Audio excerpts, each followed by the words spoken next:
sudah hadir? Alhamdulillah sudah duluan. Ah ya, baik, terima kasih. Baik, Pak Hayat. Eh, Sebelum kita ke materi Pak Hayat, saya akan sedikit membacakan begitu ya, profil beliau. Kalau saya baca semuanya ada 23 halaman, nanti nggak selesai sehari ya. Baik, sedikit tentang Pak Hayat. Bapak Dr. Hayat adalah dosen di Universitas Islam Malang. Beliau sekarang menjabat sebagai Direktur Unisma Press. Pengalaman beliau untuk menjabat di Unisma itu banyak begitu ya. Beliau eh, pernah menjadi wakil dekan bidang kemahasiswaan Fakultas Alhamdulillah. Fakultas Ilmu Administrasi. Beliau hembisnya di VIA, kemudian ketua bidang inkubator bisnis di P2 KIB Unisma, eh, menjadi pimpinan redaksi majalah di Al Judur, kemudian menjadi anggota Dewan Pendidikan Kota Malang, tim TADPMD Provinsi Jawa Timur, kemudian juga menjadi editor in chief jurnal pelopor di Via Unisma, managing editor juga di sebuah jurnal GSOP ya, jurnal inovasi ilmu sosial dan politik di Unisma. Kemudian banyak lagi menjadi managing editor, kemudian editorial board, kemudian reviewer begitu ya, baik di jurnal yang sudah bereputasi internasional maupun yang tersinta begitu ya Bapak Ibu. Nah, karya beliau penulis buku, lebih dari 55 buku yang telah pernah ditulis oleh beliau ya. Karya ilmiahnya juga seperti itu dan saat ini beliau memiliki tugas tambahan di Unisma Press sebagai direktur dan itu memang sesuai dengan passion beliau selaku seorang penulis. Baik, itu saja yang bisa saya sampaikan. Nanti kalau terlalu panjang, waktunya juga habis. Pak Hayat silakan mungkin nanti sampai pukul 13. Oke, terima kasih.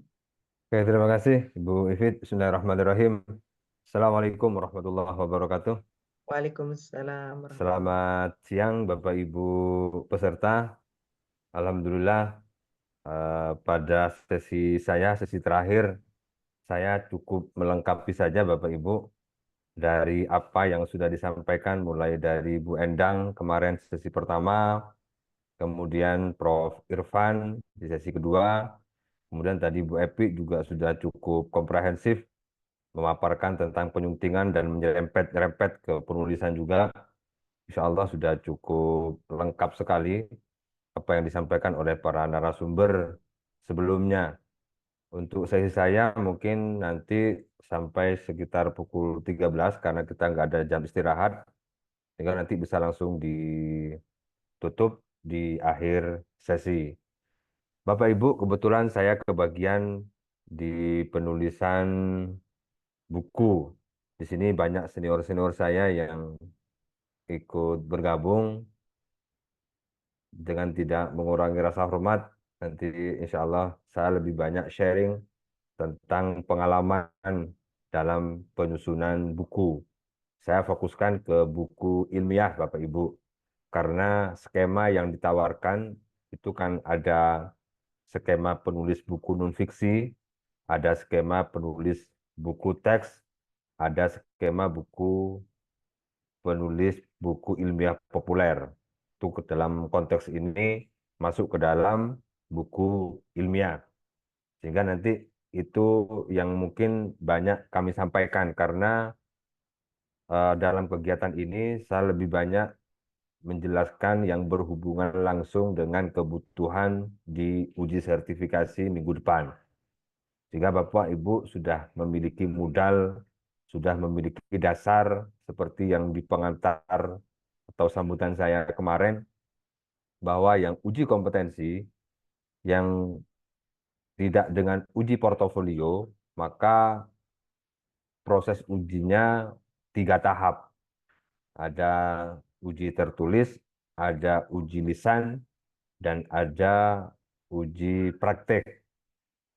kecuali yang portofolio ya. Yang portofolio nanti tinggal eh, klarifikasi dokumen portofolionya.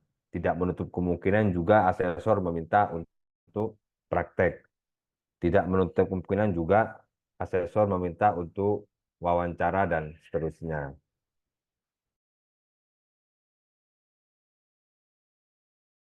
Izin sebentar, Gih, Bapak Ibu.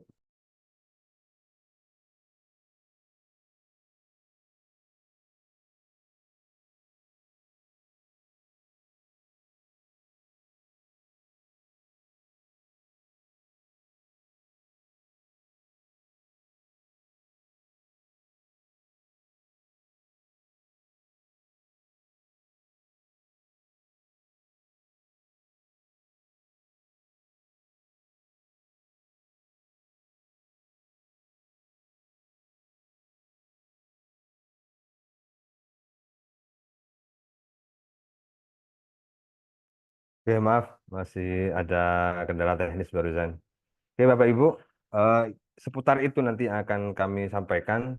Nggak, sekali lagi, untuk yang ikut uji sertifikasi kompetensi besok, yang terutama yang uji kompetensi, maka tiga hal itu yang mungkin menjadi catatan penting, ya, sehingga dipersiapkan pengetahuannya, prakteknya, dan pengalamannya. Oke, Bapak Ibu, semoga masih semangat karena sudah menunjukkan pukul 11.20. Sebentar lagi waktunya makan siang. Nggak masalah Bapak Ibu kalau sambil makan siang. Begitu ya Bu Evit ya. Siap, siap. Yang mau Oke, sholat juga waktu Indonesia oke bagian tengah, siap. monggo silakan. Yang di Indonesia bagian timur, kalau sudah waktunya sholat bisa langsung sholat Iya, saja, nggak apa-apa Bapak Ibu. iya, iya. Oke Bapak Ibu yang berbahagia, izin saya ingin memulai dari kenapa kita harus menulis. Ini menjadi penting bahwa hampir rata-rata aktivitas kita itu berdekatan dengan dunia kepenulisan. Ini seringkali saya sampaikan di berbagai kesempatan bahwa menulis itu menjadi sesuatu yang walaupun tidak fardu ain, mungkin fardu kifayah ya. Bagi kita, apalagi dosen misalnya, ilmu pengetahuan yang kita miliki itu penting untuk diikat menjadi sebuah tulisan dengan cara diterbitkan menjadi sebuah buku. Karena pengetahuan yang kita tulis dalam bentuk buku hari ini, insya Allah akan menjadi manfaat bagi generasi kita berikutnya.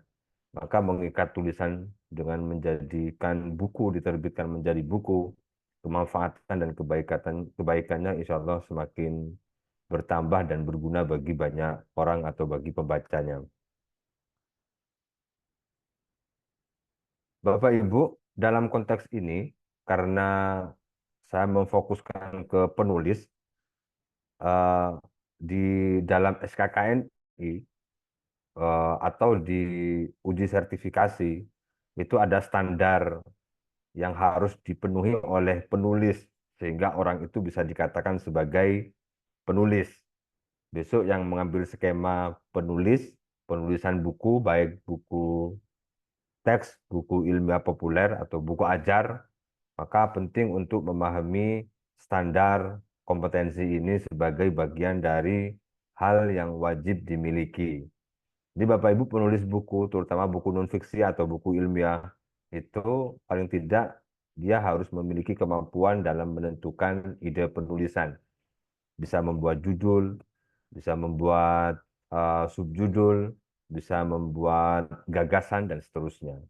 Kemudian bisa menetapkan atau memiliki kemampuan kompetensi dalam menetapkan sumber penulisan, baik dari artikel, dari laporan penelitian, atau dari sumber yang lainnya, termasuk berkaitan dengan sumber rujukan. Tadi juga sempat disinggung di materinya Bu Epi, untuk sumber referensi misalnya, sebagai penulis sudah harus paham bagaimana membedakan stylenya, bagaimana menuliskannya, bagaimana melakukan screening, dan seterusnya. Itu juga penting bagi penulis untuk bisa memahami dan menguasai cara mengutip. Apalagi sekarang juga sudah ada manajemen referensi yang itu sudah menjadi pengetahuan umum. Walaupun di dalam penulisan buku, penyusunan daftar pustaka itu masih banyak yang manual, tetapi sudah banyak yang disarankan dengan menggunakan manajemen referensi. Terkait stylenya disesuaikan dengan kebutuhan di penerbit atau ada kebijakan-kebijakan yang memang harus dipenuhi. Contoh ada penerbit yang menggunakan stylenya misalnya EPE atau IEEE dan lain sebagainya. Itu tinggal diikuti saja. Tetapi secara prinsip penulis buku itu harus menguasai dan harus paham bagaimana menetapkan sumber penulisan, baik sumber penulisan buku maupun sumber referensinya. Kemudian menentukan pola penulisan buku ilmiah. Jadi pola penulisannya seperti apa? Misalnya buku ini masuk ke dalam jenis, menentukan jenis buku, buku ajar, buku referensi, atau monografi. Penulis buku harus sudah paham membedakannya seperti apa, menentukan ciri khususnya di mana. Penulis buku harus sudah tahu. Jadi kalau menulis buku ajar, maka semua sistematika dalam penulisan buku ajar itu harus terpenuhi, terutama kaidah-kaidahnya atau syarat-syarat khususnya. Kemudian menentukan alur penulisan buku ilmiah, mulai dari tahapan pra-menulis, kemudian proses menyusun draft, sampai tahapan menulis bagian akhir buku. Itu juga harus tahu. Termasuk bagian awal buku itu apa saja isinya. Bagaimana misalnya menentukan indeks atau membuat glosarium dan seterusnya. Itu harus sudah tahu. Dan harus sudah paham menentukan alur penulisannya. Kemudian menyusun bagian awal naskah, bagian isi naskah, bagian akhir naskah, ini juga harus sudah dikuasai. Karena nanti ini mesti ditanyakan oleh asesor. Atau bisa saja misalnya Bapak Ibu yang ambil skema dengan metode portofolio juga bisa diminta untuk dipraktekkan susunan dari bagian awal naskah itu apa saja. Kemudian penulis buku juga harus punya kompetensi dalam merevisi naskah. Ini yang banyak diabaikan. Ketika naskah sudah ditulis, maka pastinya penulis itu punya kewajiban untuk melakukan revisi naskah, baik revisi minor maupun revisi mayor terhadap naskahnya. Artinya ketika naskah draft buku itu sudah selesai ditulis, jangan lupa untuk melakukan proses revisi mandiri. Merevisi secara mayor ataupun minor itu tergantung dari kebutuhan naskah Bapak Ibu. Kemudian mengedit naskah secara mandiri. Mengedit naskah ini baik mengedit secara mekanik atau mengedit teks atau mengedit secara substantif.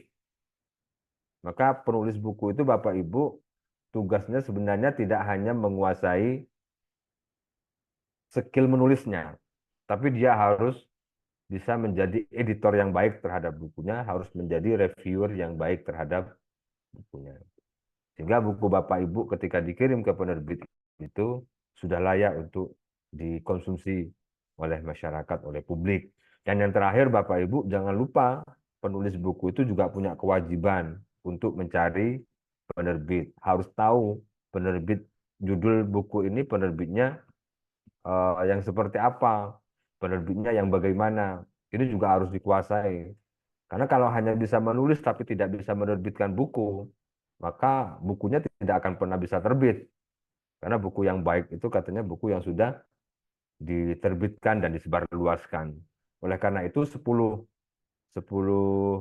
aspek kompetensi ini Bapak Ibu insya Allah diuji kompetensi besok yang akan ditanyakan oleh asesor. Oleh karena itu nanti bisa bisa sharing-sharing juga nggak apa-apa nanti dengan para narasumber kemarin atau juga dengan saya boleh.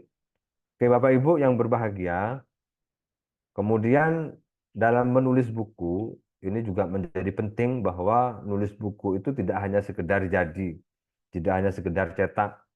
Berulang kali saya menyampaikan ini di berbagai kesempatan ya. Jadi nulis buku itu tidak hanya sekedar untuk kepentingan pribadi kita, kenaikan pangkat, jabatan fungsional, BKD, hibah atau reward dan lain sebagainya. Sebenarnya sah-sah saja, tetapi yang paling penting dari itu semua adalah ketika kita sudah nulis buku, maka pastikan buku yang kita tulis itu memenuhi mutu dan kualitasnya. Kalau sudah mutu dan kualitas buku itu dijaga dengan baik, maka aspek pragmatisnya itu akan mengikuti dengan sendirinya. Buku yang baik itu mesti dinilai penuh oleh asesor ketika diajukan untuk ajuan jabatan fungsional misalnya.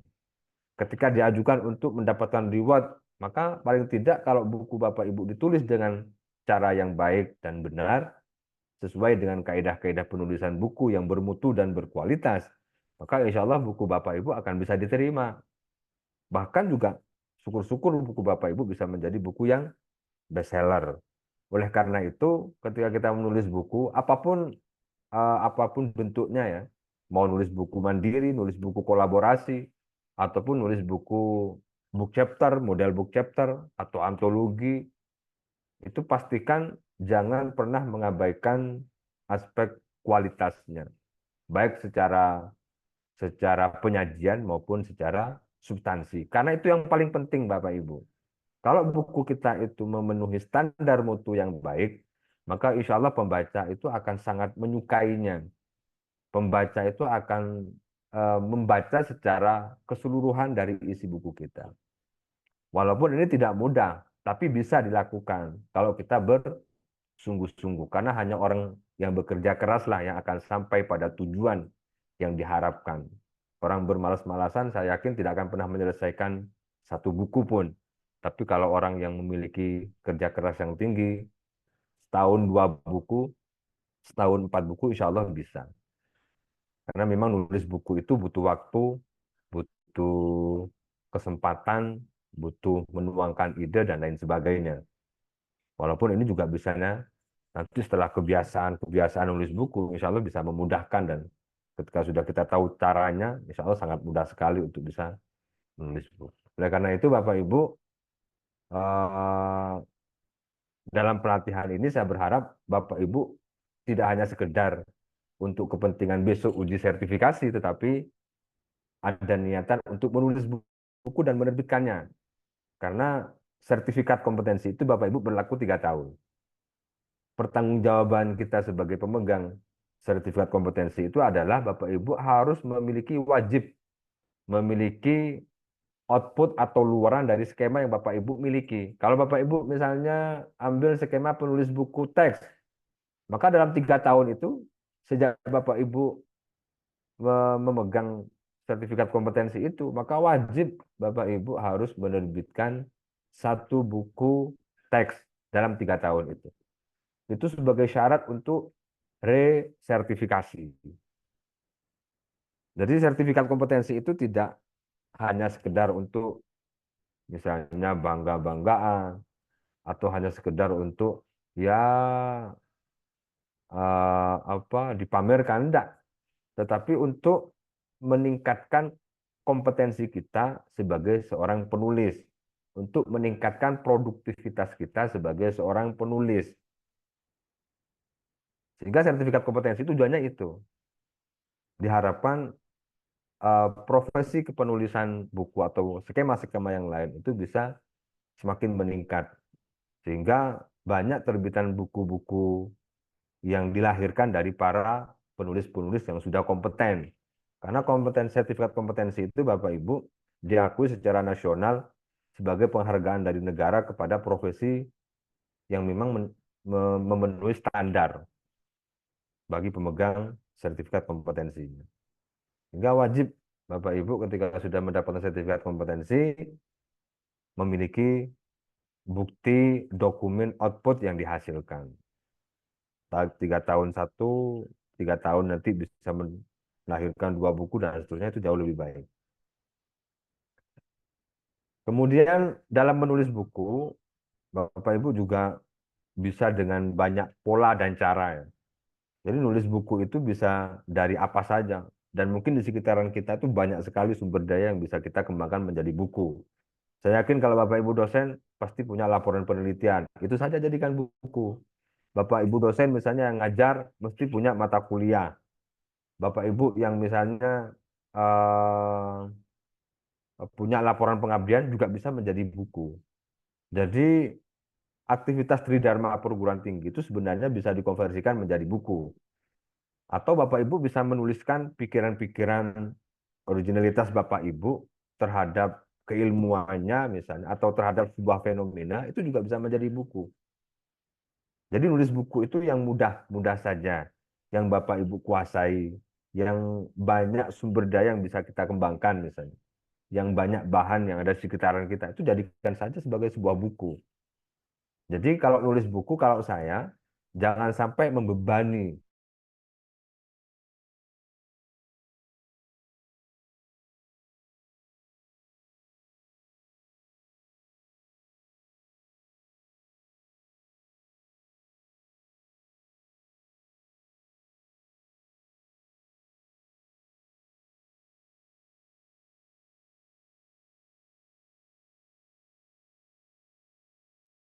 Jadi kalau kita main nulis buku ya, nulis buku yang ringan-ringan saja, yang mudah-mudah saja. Yang sering nulis buku, yang sering nulis puisi misalnya, seperti Pak Tabrani ini, ya nulis kumpulan puisi nggak masalah. Atau nulis kumpulan cerpen. Atau Bapak Ibu nulis diari tentang kehidupan Bapak Ibu, jadikan buku autobiografi. Boleh-boleh saja. Atau pengalaman Bapak Ibu selama menjadi menjadi kepala apa gitu. Itu juga bisa dijadikan sebagai sebuah buku.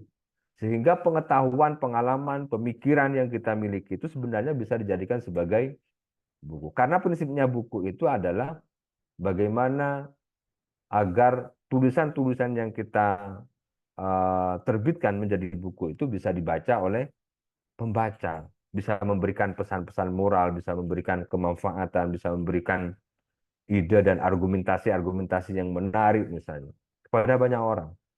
Jika nulis buku itu nggak usah yang muluk-muluk. Kebanyakan di antara kita kan nulis buku kalau misalnya sudah mau mengajukan kepangkatan itu baru kelabakan. Kalau kemarin artikel yang ramai di Scopus itu baru semuanya berlomba-lomba nulis artikel di Scopus. Padahal prinsipnya menulis itu kan tidak hanya sekedar untuk kepentingan pragmatisme kita, kan, tetapi bagaimana kita berkontribusi terhadap ilmu pengetahuan yang kita tekuni itu. Sehingga kontribusi kita itu bisa berdampak secara signifikan terhadap kehidupan masyarakat yang luas. Menjadi bagian dari alternatif terhadap persoalan-persoalan di masyarakat, dan seterusnya. Atau bahkan menjadi menjadi kontribusi kita terhadap perkembangan ilmu pengetahuan. Itu luar biasa sekali. Insya Allah kebaikan dan kemanfaatannya tidak akan pernah pudar, tidak akan pernah mati, semuanya akan abadi. Maka dalam beberapa tulisan saya itu saya selalu menyampaikan bahwa buku itu abadi, Bapak. Karya itu abadi. Karya itu selamanya ada. Dan itu melekat tidak hanya di buku yang diterbitkan, tidak hanya di platform-platform digital yang mungkin tersebar di hampir seluruh dunia, tetapi melekat dalam pikiran-pikiran pembacanya. Melekat kepada siapa saja yang mengambil hikmah dari tulisan-tulisan kita. Nah, itu yang tidak bisa dinilai harganya, Bang. Tidak bisa dinilai dengan apapun. Itu kebanggaan dari seorang penulis ketika karyanya memberikan manfaat dan berguna bagi umat, bagi masyarakat luas. Itu luar biasa sekali. Apalagi kalau misalnya bukunya disebarluaskan secara open gitu. Seperti di IPB Press. Di sini ada Pak Erik, Direktur IPB Press. Beliau punya program literasi dalam genggaman. Itu dalam rangka untuk menyebarluaskan ilmu pengetahuan tadi.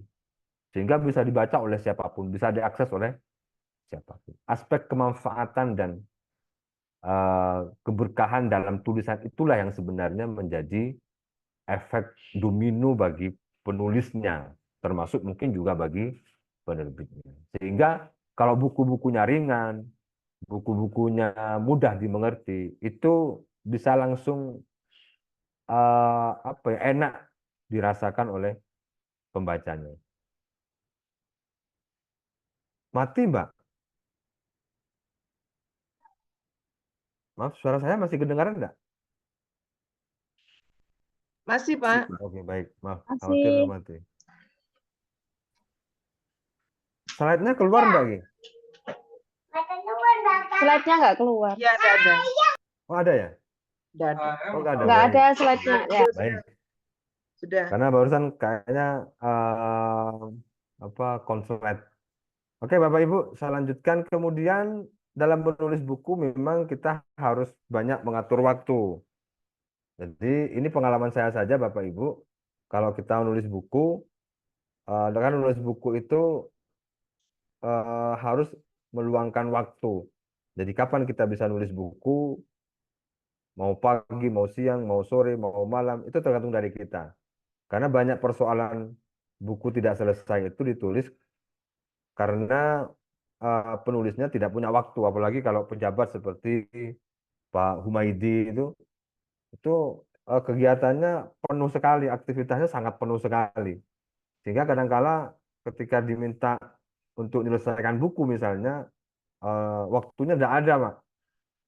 Dari rapat ke rapat misalnya, dari kegiatan ke kegiatan, dari majelis ke majelis. Padahal secara prinsip nulis buku itu ya bisa saja kita atur sendiri, senyaman kita. Atau kalau bisa memungkinkan ya kemana-mana bawa laptop. Ada waktu luang, ada waktu kosong, buka laptop, nulis buku. Jadi nulis buku itu tidak harus di tempat yang nyaman gitu. Nulis buku tidak harus di tempat yang sejuk, bisa di pojokan, bisa di pinggiran. Yang penting aman dan nyaman dalam nulis buku, ya nulis saja. Jadi jangan terkekang oleh waktu dan ruang, karena itu bisa menghambat proses penyelesaian penulisan buku Bapak Ibu. Sekali lagi, nulis buku itu butuh waktu untuk disempatkan. Jangan menunggu waktu untuk bisa menulis buku, tapi sempatkan menulis di waktu-waktu di mana Bapak Ibu beraktivitas, mau malam, mau siang, mau pagi, mau sore, sah-sah saja. Yang penting Bapak Ibu merasa aman dan nyaman. Kemudian Bapak Ibu, tadi ini juga sempat disinggung oleh Bu Epi, dalam menulis buku, seorang penulis itu juga harus menguasai anatomi buku. Ini yang hampir sering kali ditanyakan oleh asesor. Jadi Bapak Ibu, kuasai anatomi buku. Apa anatomi buku itu? Adalah struktur dalam buku. Hampir semua buku itu memiliki anatomi buku. Ada bagian awal, ada bagian isi, ada bagian akhir. Jadi Bapak Ibu kalau nulis buku, pastikan anatominya harus lengkap. Jangan separuh-separuh. Ada bagian awalnya tapi nggak ada bagian isinya misalnya. Bukunya hanya judul bagian awal, bagian akhir. Itu tidak dikatakan sebagai buku. Atau ada bagian isinya, tidak ada bagian awalnya, langsung ke bab 1 misalnya. Daftar isinya tidak ada. Tapi langsung isinya bab 1. Ada bagian akhirnya, hanya daftar pustaka. Itu juga bukan dikatakan sebagai buku. Jadi yang namanya buku itu harus lengkap anatominya, baik bagian awalnya. Bagian awal itu apa saja? Mulai dari halaman Perancis tadi disinggung ya. Kenapa namanya kok halaman Perancis misalnya? Tidak halaman Indonesia. Dari beberapa literatur itu Bapak Ibu, halaman Perancis itu bisa dikatakan sebagai juga separuh judul atau halaman playlist. Tadi Bu Epi juga sudah sempat menyinggung. Jadi halaman Perancis itu halaman pertama setelah cover. Isinya hanya judul buku saja. Itu untuk membedakan antara cover dengan buku. Tetapi memang penamaannya yang paling banyak dikenal adalah halaman Perancis. Tapi ada yang banyak memaksakan halaman setengah judul gitu. Karena yang ditulis hanya judul utama saja, tidak termasuk halaman anak judul dan seterusnya. Kemudian bagian isi ini dari bab 1 sampai halaman terakhir, bab terakhir, itu bagian isi. Ini yang kemudian menjadi syarat jumlah minimal halaman dalam ketentuan UNESCO maupun POPAK.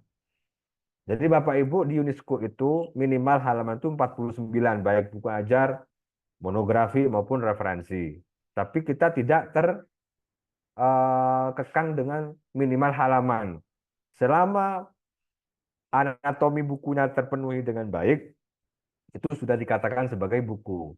Tetapi mestinya memang standar halaman ini juga menjadi pertimbangan Bapak Ibu dalam menyusun buku.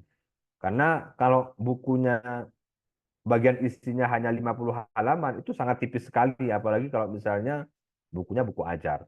Kemudian yang ketiga, Bapak Ibu, anatominya adalah bagian akhir. Bagian akhir itu adalah setelah halaman terakhir dari bab terakhir. Biasanya dimulai dari lampiran kalau ada lampirannya. Sampai ke biodata penulisnya. Ini misalnya bagian awal buku. Isinya apa saja? Untuk bagian awal buku, isinya adalah yang pertama cover. Cover itu ada 3. Ada cover depan, samping, sama belakang. Secara umum Bapak Ibu, cover depan itu isinya judul, nama penulis, judul, sama logo penerbit.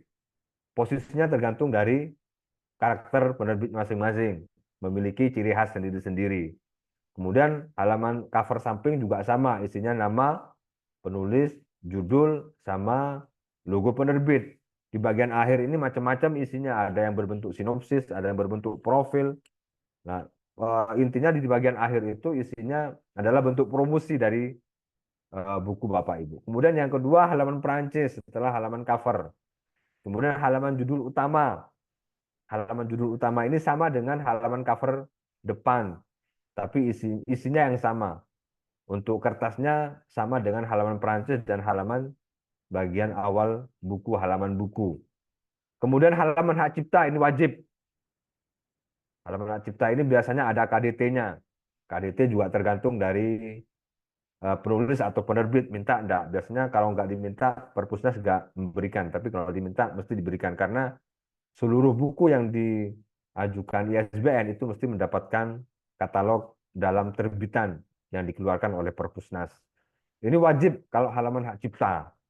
Kemudian halaman persembahan ini opsional, bisa ada bisa tidak. Halaman daftar isi wajib, mulai dari bagian awal sampai bagian akhir ditulis. Kemudian halaman daftar tabel, ilustrasi, gambar kalau ada. Halaman kata pengantar, ini yang kadang-kala sampai sekarang masih banyak menimbulkan mispersepsi. Halaman kata pengantar itu bukan ditulis oleh penulis. Sudah ada ketentuannya di Permendikbud Ristek 22 tahun 2022. Di sana dikatakan kata pengantar itu ditulis oleh orang lain yang relevan dengan topik bukunya. Jadi kalau Bapak Ibu nulis buku, kalau Bapak Ibu menyampaikan pengantar, itu bukan kata pengantar namanya, tapi prakata. Halaman kata pengantar ini sifatnya opsional. Boleh ada, boleh tidak. Kemudian yang berikutnya halaman sambutan. Ini diberikan oleh orang lain, tokoh, public figure misalnya, yang tidak memiliki relevansi dengan topik bukunya. Bisa dari Pak Camat, dari Pak RT, Pak RW misalnya, atau dari lurah. Itu boleh memberikan kata sambutan atau halaman sambutan dalam buku. Kemudian halaman prakata ini yang wajib Bapak Ibu. Prakata itu ditulis oleh penulisnya, menyampaikan latar belakang dari penulisan bukunya, keunggulannya seperti apa, dan seterusnya. Menyampaikan tentang, mengantarkan tentang isi dari buku yang Bapak Ibu tulis. Itu namanya prakata.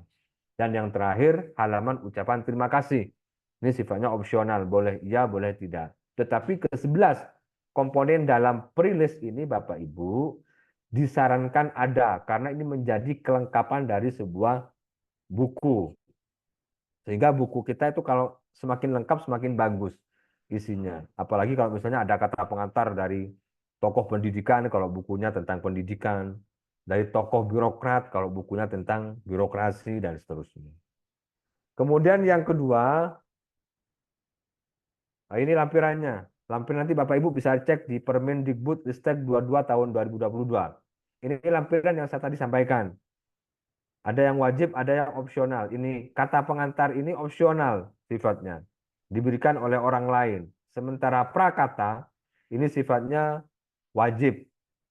Sehingga Bapak Ibu harus bisa membedakan mana prakata, mana kata pengantar. Kemudian bagian isi. Untuk bagian isi ini Bapak Ibu mulai dari bab 1 sampai halaman terakhir, bab terakhir. Itu biasanya isinya dari bab, subbab, sub-subbab, dan seterusnya. Sesuaikan dengan kebutuhan buku. Kalau misalnya dalam buku ajar, maka logika berpikirnya akan menyesuaikan dengan buku ajar.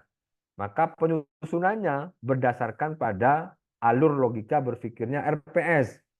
Sama dengan ketika Bapak Ibu mengajar di kelas. Kalau buku monografi misalnya, karena sumber penulisannya dari penelitian, maka paling tidak dalam proses penyusunannya Bapak Ibu berdasar pada apa yang disajikan dalam penelitian. Walaupun konteksnya berbeda nanti. Karena buku dan laporan penelitian itu penyajiannya berbeda. Kalau dibuat tabel gitu, yang namanya laporan penelitian itu biasanya banyak menggunakan kalimat-kalimat aktif atau bahasa-bahasa ilmiah kaku ya. Tapi kalau di buku itu biasanya banyak menggunakan kalimat-kalimat pasif yang penyajiannya lebih fleksibel, lebih komunikatif dan seterusnya. Sehingga tergantung dari keberadaan bukunya. Kalau buku referensi misalnya karena untuk kebutuhan referensi-referensi umum, maka penyajiannya juga sesuaikan dengan kebutuhan pembacanya. Sehingga ada banyak sekali pembeda antara penyajian di buku maupun di penyajian karya-karya tulis ilmiah yang lain. Sehingga dalam penyajian atau dalam penulisan di bagian isi, ini disesuaikan dengan kebutuhan dalam jenis buku Bapak Ibu. Kemudian yang terakhir bagian akhir. Isinya bagian akhir buku itu diawali dengan lampiran. Jadi bukan daftar pustaka dulu. Ini juga sesuai dengan amanat Permendikbud 22 tahun 2022. Jadi setelah menyelesaikan bagian isi buku, maka tahapan berikutnya dalam penyusunan bagian akhir buku, Bapak Ibu melampirkan jika ada lampiran. Lampiran ini sifatnya opsional. Yang kedua, urutan kedua itu namanya glosarium. Glosarium itu adalah istilah baru atau istilah asing yang disertai dengan penjelasannya. Jadi Bapak Ibu, kalau bisa semua buku usahakan ada glosariumnya.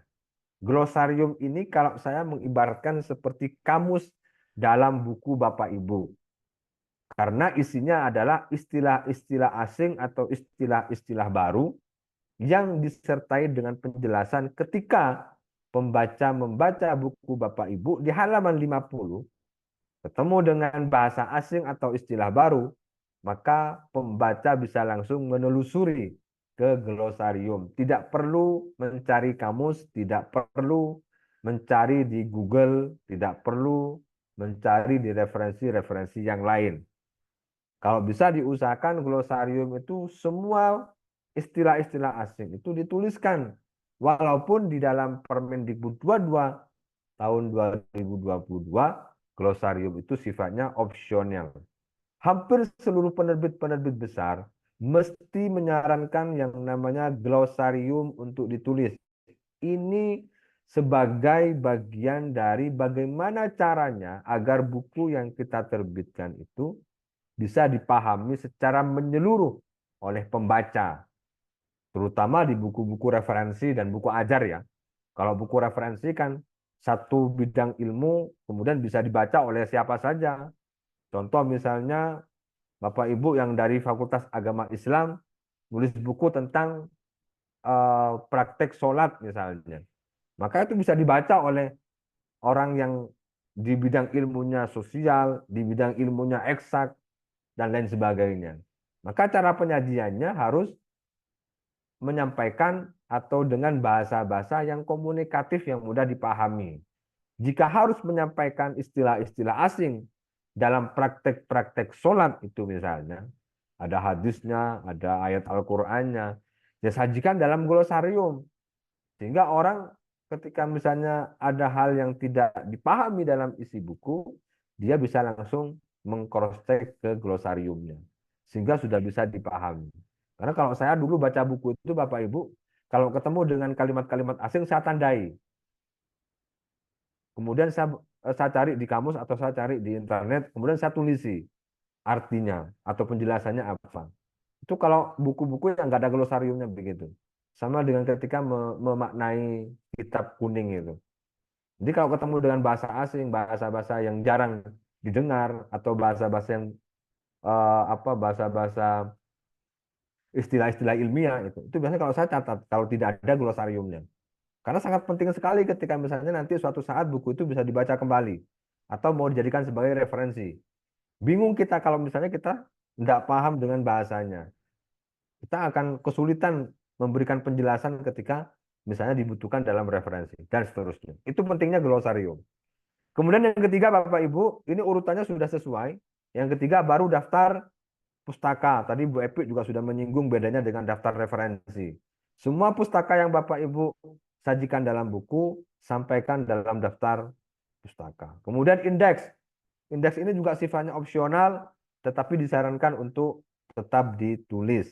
Indeks ini Bapak Ibu, daftar istilah atau istilah baru atau keyword kalau saya mengatakan indeks itu adalah keyword dalam buku. Tujuannya adalah agar mudah ditelusuri oleh pembaca.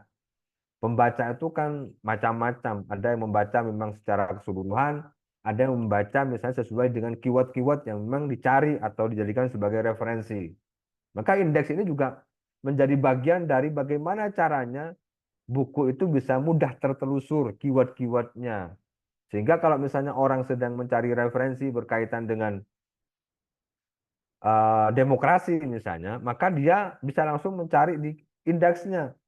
Karena di indeks ini Bapak Ibu yang disertakan adalah daftar istilah atau keyword yang disertai dengan letak halamannya. Oh, pendidikan inklusif di halaman 5, halaman 20, halaman 100, halaman 500. Sehingga kalau orang misalnya mau mencari tentang keyword pendidikan inklusif, dia tinggal cari aja di indeks, ada di halaman berapa saja di sana.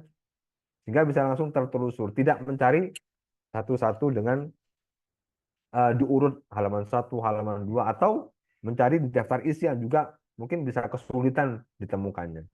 Dan yang terakhir Bapak Ibu, di dalam bagian akhir buku itu ada yang namanya biodata atau CV. Bukan CV yang lengkap ya, tanggal lahir dan lain sebagainya.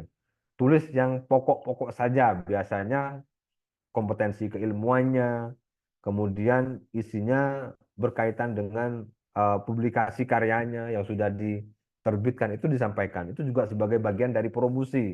Sehingga pembaca itu tahu penulis ini keahliannya apa, penulis ini kepakarannya apa, berapa banyak karya yang dituliskan. Itu menjadi bagian dari kredibilitas dari penulisnya.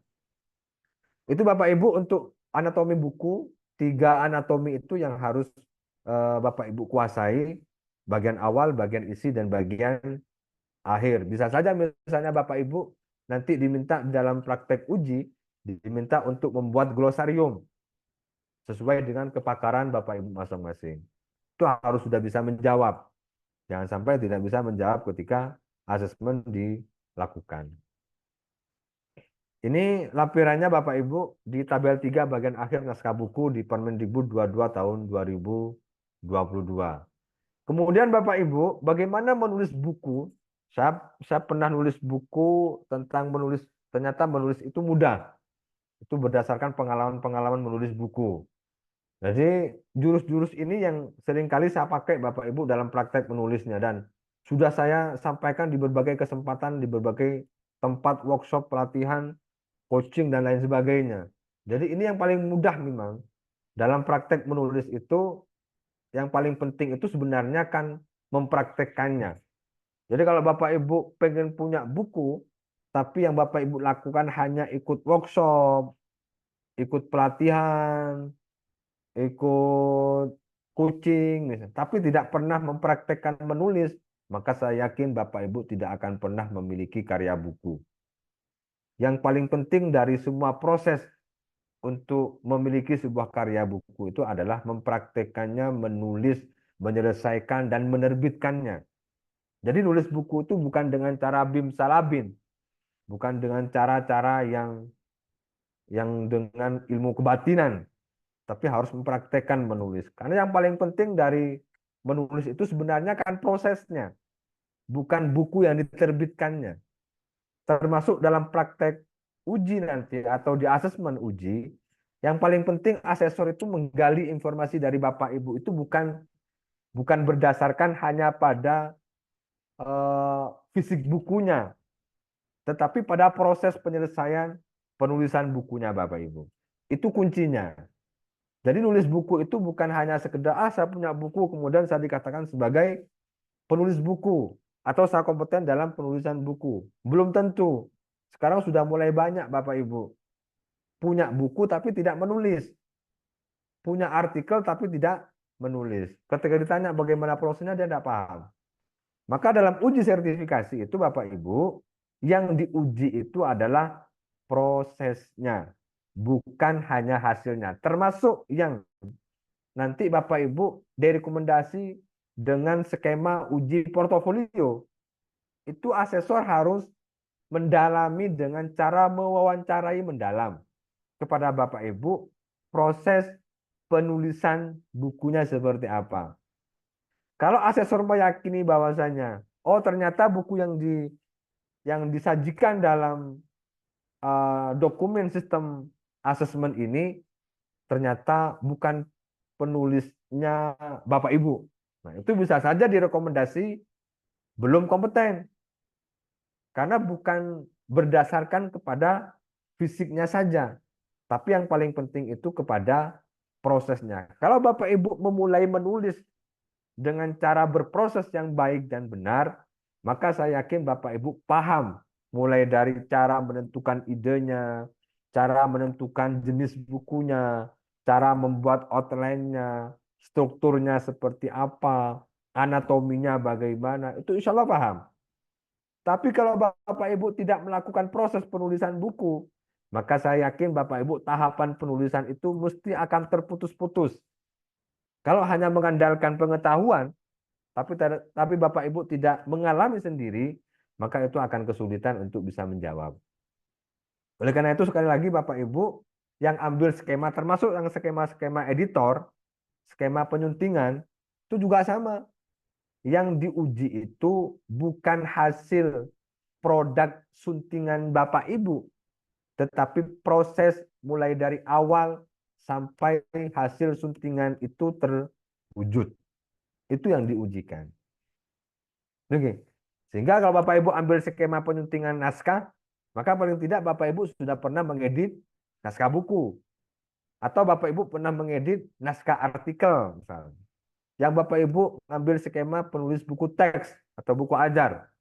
Maka Bapak Ibu paling tidak sudah pernah menulis buku ajar. Minimal prosesnya tahu dan paham, pernah mengalami sendiri. Oleh karena itu Bapak Ibu, bagaimana caranya menulis buku dengan cara yang mudah, tidak merasa terbebani, tidak seperti diuber-uber atau di deadline gitu. Jadi nulis buku itu Bapak Ibu harus menikmati tahapan-tahapannya. Harus dinikmati prosesnya. Bukan nguyo seperti orang yang tidak pernah tidur tapi untuk bisa menghasilkan uang banyak. Enggak. Jadi nulis buku itu seperti kita ngemil camilan itu. Satu sampai habis. Itu begitu cara kita menuangkan ide dan gagasan kita Bapak Ibu. Agar teratur, rapi, indah, bagus, enak dibaca, bisa dinikmati oleh pembaca. Itu kita sebagai penulis harus meyakini dan proses yang baik dan benar tadi. Pelan tapi pasti buku yang Bapak Ibu tulis itu insya Allah akan bermanfaat dan berguna bagi banyak orang. Maka cara menulisnya Bapak Ibu harus menggunakan kemampuan atau kebiasaan yang mungkin menjadi bagian dari dalam kehidupan kita.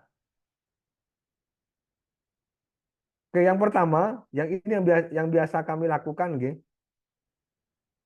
Jadi kalau nulis buku biasanya saya itu meyakini bahwa setiap orang itu punya gaya sendiri dalam proses menulis bukunya. Jadi harus yakin kepada kemampuan kita sendiri Bapak Ibu. Semua di antara kita ini Bapak Ibu punya gaya penyampaian, penyajian, penulisan sendiri-sendiri. Walaupun mirip-mirip, oke lah. Tapi tidak mungkin bisa sama. Mesti berbeda. Mesti cara menyampaikannya berbeda. Ada yang dimulai dari A, ada yang dimulai dari B, ada yang dimulai dari C, dan seterusnya. Oleh karena itu Bapak Ibu, yakinlah bahwa Bapak Ibu memiliki ciri khas sendiri-sendiri dalam menyampaikan ide dan gagasan dalam tulisannya. Nah, itu harus digarisbawahi. Jadi jangan menulis tanda kutip itu hanya sekedar melakukan pabrikasi atau fabrikasi.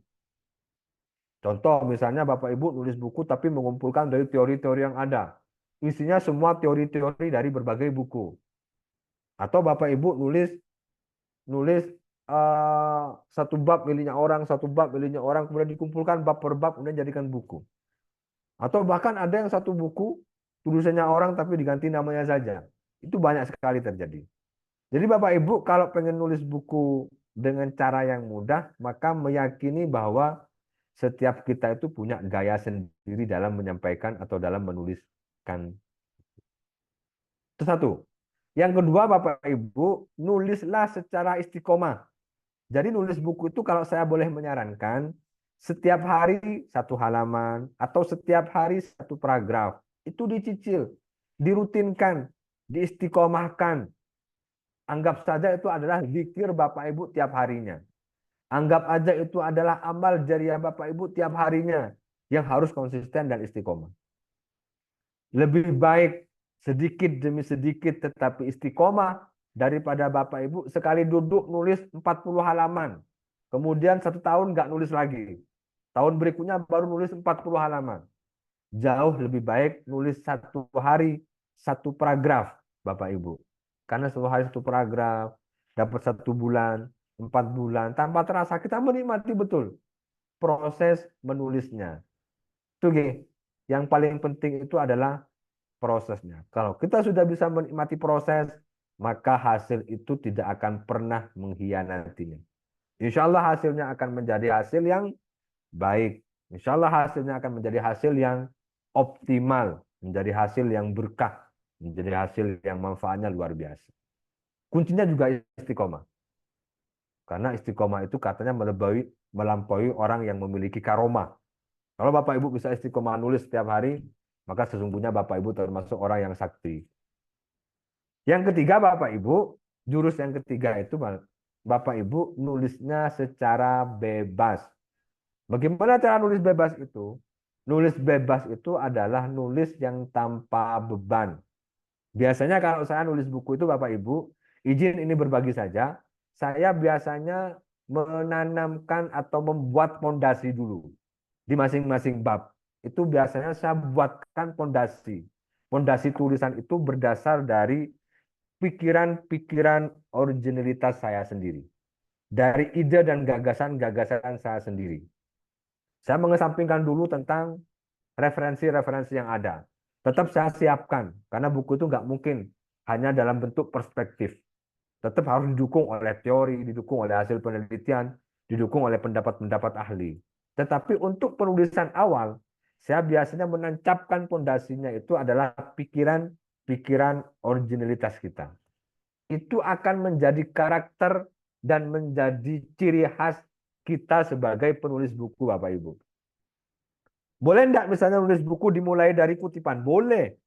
Boleh enggak nulis buku misalnya diawali dengan misalnya pengalaman? Boleh. Tapi jauh lebih baik misalnya kalau kita memulai menulis itu, menancapkan fondasi tulisan itu berdasarkan pikiran-pikiran kita sendiri.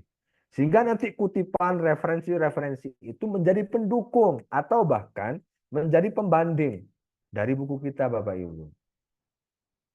Kan masih banyak di antara kita yang nulis buku ya hanya kumpulan-kumpulan begitu saja.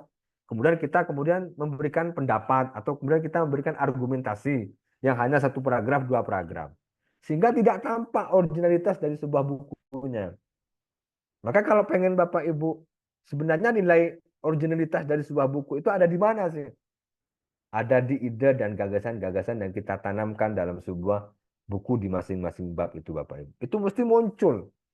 Kalau itu yang dibangun, maka hampir semua buku itu akan memiliki ciri khas sendiri-sendiri. Semua penulis itu memiliki karakternya sendiri-sendiri. Tergantung bagaimana dia caranya membuat fondasi di masing-masing bab. Tergantung bagaimana dia menanamkan benih pikiran-pikiran originalitasnya dalam sebuah buku. Walaupun tumbuhnya sama-sama tumbuh kacang, karena bibitnya ya bibit kacang, nggak mungkin nanam kacang tapi tumbuh anggur gitu. Nanam jagung tapi tumbuh padi tidak mungkin. Tetapi hasil panennya itu yang berbeda. Hasil tanamnya itu yang berbeda. 3 itu Bapak Ibu yang yang sering kali saya pakai dalam proses penyusunan buku, sehingga memudahkan, teratur, sistematis, kemudian sesuai dengan target-target. Saya nulis buku misalnya 3 bulan selesai, ya sudah dibuat perencanaannya, dibuat outline-nya. Kira-kira setiap hari saya harus nulis buku 1 halaman. Setiap hari saya harus nulis buku 2 halaman, tergantung dari kebutuhan. Jadi nulis buku itu Bapak Ibu harus ditarget, harus dibuat perencanaan. Tidak bisa serta-merta jadikan sampingan gitu. Ya yang penting nulis aja gitu.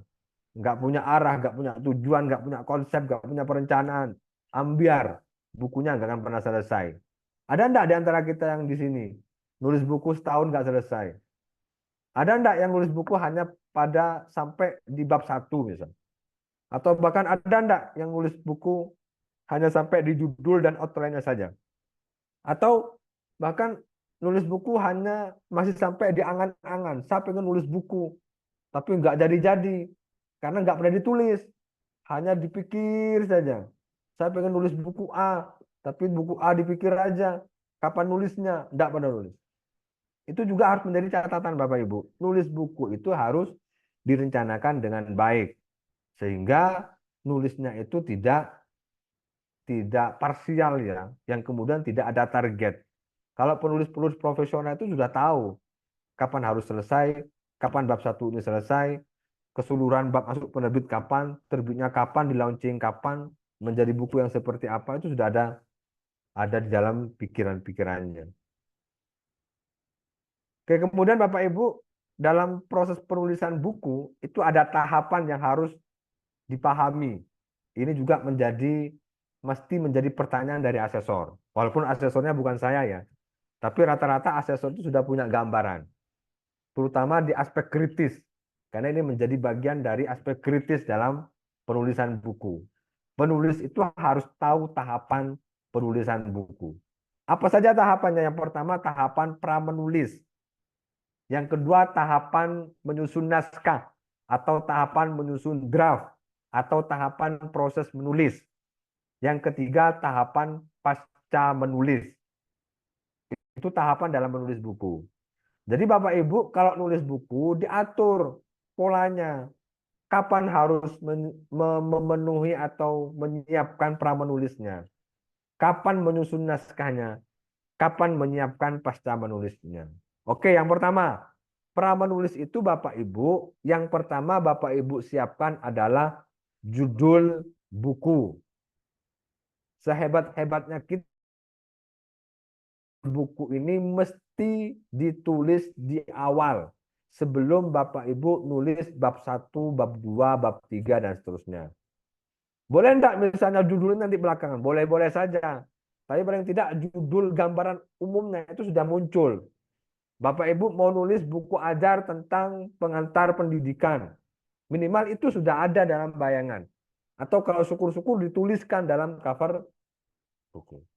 Jadi di pramenulis itu Bapak Ibu menyiapkan judul bukunya. Yang menarik, yang unik, yang informatif, yang memiliki nilai-nilai kebaharuan. Judul buku itu kan juga tidak hanya sekedar yang penting ada. Atau judul bukunya sudah usang misalnya, tidak relevan. Itu juga harus menjadi perhatian. Bagaimana caranya membuat judul yang unik misalnya. Yang berbeda dengan judul-judul yang ada di pasaran. Yang menarik, yang memiliki daya tarik tersendiri. Yang memiliki gaya yang mungkin bisa menghipnotis pembaca. Atau yang menarik itu bisa dikategorikan sebagai yang fenomenal misalnya. Kemudian informatif, sesuai dengan kondisi dan situasi yang ada. Dulu ketika masa COVID-19, banyak buku-buku terbit itu yang berkaitan dengan COVID. Pembelajaran berbasis COVID, ibadah berbasis COVID, sosial berbasis COVID, dan lain sebagainya. Itu sangat menarik. Sangat sampai kepada target sasaran pembaca buku. Dan yang terakhir Bapak Ibu memiliki nilai-nilai kebaharuan. Nilai-nilai kebaharuan itu sesuai dengan kebutuhannya. Jadi jangan pernah kita nulis buku tapi tidak dibutuhkan oleh pembaca. Saya yakin bukunya tidak akan banyak dibaca, tidak laku. Nulis buku itu kan untuk bisa dibaca oleh pembaca. Nulis buku itu untuk berbagi pengetahuan dan pengalaman. Nulis buku itu untuk kontribusi pengetahuan. Sehingga harus disesuaikan dengan nilai-nilai kebaharuan. Kemudian sudah membuat judul, baru Bapak Ibu membuat outline. Outline buku. Outline buku itu ya seperti kerangka. Kerangka itu sangat penting Bapak Ibu. Kerangka buku itu sangat penting. Sehingga kita mau sampai ke tahap finish, itu harus dimulai dari langkah 1. Kita mau sampai ke 1000 langkah itu harus dimulai dari 1 langkah. 1, 2, 3, 4. Maka kerangka atau outline buku ini sangat penting untuk dibuat terlebih dahulu sebelum Bapak Ibu menulis bab 1, bab 2, bab 3, dan seterusnya. Apa fungsinya dari outline? Fungsinya adalah sebagai peta, sebagai penunjuk arah. Mana bab 1-nya, subbabnya apa saja, bab 2-nya apa, subbabnya apa saja, bab 3-nya judulnya apa, subbabnya apa saja. Sehingga kita tahu Bapak Ibu, buku ini akan selesai pada bulan keberapa. Buku ini tebalnya berapa halaman. Buku ini segmentasinya siapa. Kita tahu, karena kita punya kerangka. Sesuai dengan target yang kita harapkan. Buku ini selesai 3 bulan. Sesuai dengan outline yang ada, sesuai dengan kerangka yang ada. Bab 1 selesai 1 minggu, bab 2 selesai 1 minggu, bab 10 selesai ke minggu ke-30 misalnya. Sesuai dengan target, termasuk target penerbitannya, termasuk target pembacanya. Karena kita sudah membuat kerangkanya. Buku ini untuk siapa? Buku ini dipasarkan kemana saja? Buku ini selesainya kapan? Diterbitkan di penerbit mana? Itu sudah punya bayangan, sudah punya perencanaan. Sehingga dalam proses penulisnya itu sudah anteng, sudah fokus, sudah tinggal mengistiqomahi dalam praktek menulisnya. Kenapa Bapak Ibu? Fokus ini menjadi penting dalam praktek ketika kita menyusun draft. Kalau kita nggak fokus dalam menulis, tidak punya ruang dan waktu untuk menulis setiap hari misalnya, istiqomah itu bukan hanya sekedar tiap hari gitu, enggak. Bisa 2 hari sekali, bisa 3 hari sekali, bisa 4 hari sekali, bisa 1 minggu sekali. Itu namanya istiqomah. Yang penting rutin, tetapi bukan 1 bulan sekali atau bahkan setahun sekali. Tidak selesai-selesai nanti bukunya. Paling tidak seminggu sekali lah Bapak Ibu nulis. Hari libur, hari Minggu, hari Sabtu, jam berapa, luangkan waktu. Oke. Ketika kita punya outline Bapak Ibu, maka kita bisa fokus. Oh, bab 1-nya sudah ada judulnya. Subbabnya sudah ada, subbab A, B, C, D, E. Subbab A isinya ini. Subbab B isinya ini. Kita kalau buka laptop nggak bingung lagi. Buka laptop siapa, tapi kok bingung mau nulis apa. Langsung blank misalnya. Itu berarti nggak punya perencanaan. Itu berarti nggak punya outline. Nggak punya kerangka. Dan yang keempat Bapak Ibu, outline buku itu memudahkan penulis dalam menyelesaikan tulisannya. Mau tebalnya 500 halaman ataupun 1000 halaman, kalau Bapak Ibu buat kerangka yang baik, kalau Bapak Ibu istiqomah menulisnya secara rutin misalnya, maka insya Allah memudahkan kita dalam menyelesaikan tulisan itu. Kemudian yang berikutnya Bapak Ibu, tahap pra menulis itu menentukan segmentasi pembacanya. Buku ini untuk siapa? Dosen, mahasiswa, masyarakat umum, pakar, ahli, peneliti, masyarakat akademik, sivitas akademika, atau siapa? Anak-anak SD, SMP, SMA, atau siswa misalnya, atau mahasiswa. Jadi Bapak Ibu sebelum nulis buku, pastikan segmentasi pembacanya jelas. Sehingga ketika Bapak Ibu menuangkan, atau ketika Bapak Ibu masuk ke tahap penyusunan buku, Bapak Ibu sudah tahu, kalau ini untuk mahasiswa, maka penyajiannya harus berbasis kepada kebutuhan mahasiswa. Bukan berdasar kepada penulisnya sebagai dosen misalnya. Sehingga kalimatnya, bahasanya terlalu tinggi. Tidak sampai kepada pemahaman mahasiswa. Maka saya yakin bukunya tidak akan banyak dibaca. Yang kedua, segmentasi ini segmentasi pasar. Kalau Bapak Ibu pengen nulis buku yang bestseller, maka pastikan segmentasi pasarnya ini luas. Contoh, kalau Bapak Ibu pengen nulis buku, pastikan kira-kira buku ini untuk siapa? Mahasiswa.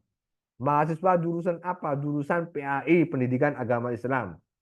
Jurusan PAI itu kira-kira ada berapa prodi di fakultas di Indonesia misalnya? Ada 1000 prodi. Anggap saja masing-masing prodi itu ada 100 mahasiswa. Kalau ada 1000 prodi berarti ada sekitar 100.000 mahasiswa. Maka segmentasi dari buku ini pasarnya ada sekitar 100.000 mahasiswa. Kalau kalkulasinya 100.000 mahasiswa, maka paling tidak ambillah 5%-nya saja dari 100.000 itu kira-kira membeli dan membaca buku kita. Maka insya Allah target buku kita itu bisa tepat sasaran. Kalau mengkalkulasi bukunya ini sesuai dengan segmentasi pasar. Itu dikalkulasi Bapak Ibu. Karena semakin banyak buku kita dibaca, semakin banyak buku kita dibeli oleh orang lain, maka aksesibilitas terhadap keterbacaan buku kita itu akan semakin luas. Dampak manfaatnya juga akan semakin luas. Dampak berkahnya juga akan semakin luas. Kalau dampak manfaat dan berkahnya luas Bapak Ibu, maka kita seolah-olah menjadi orang yang paling kaya di dunia atas keberkahan dan kemanfaatan dari buku kita yang kita terbitkan dan dibaca oleh halayak ramai itu.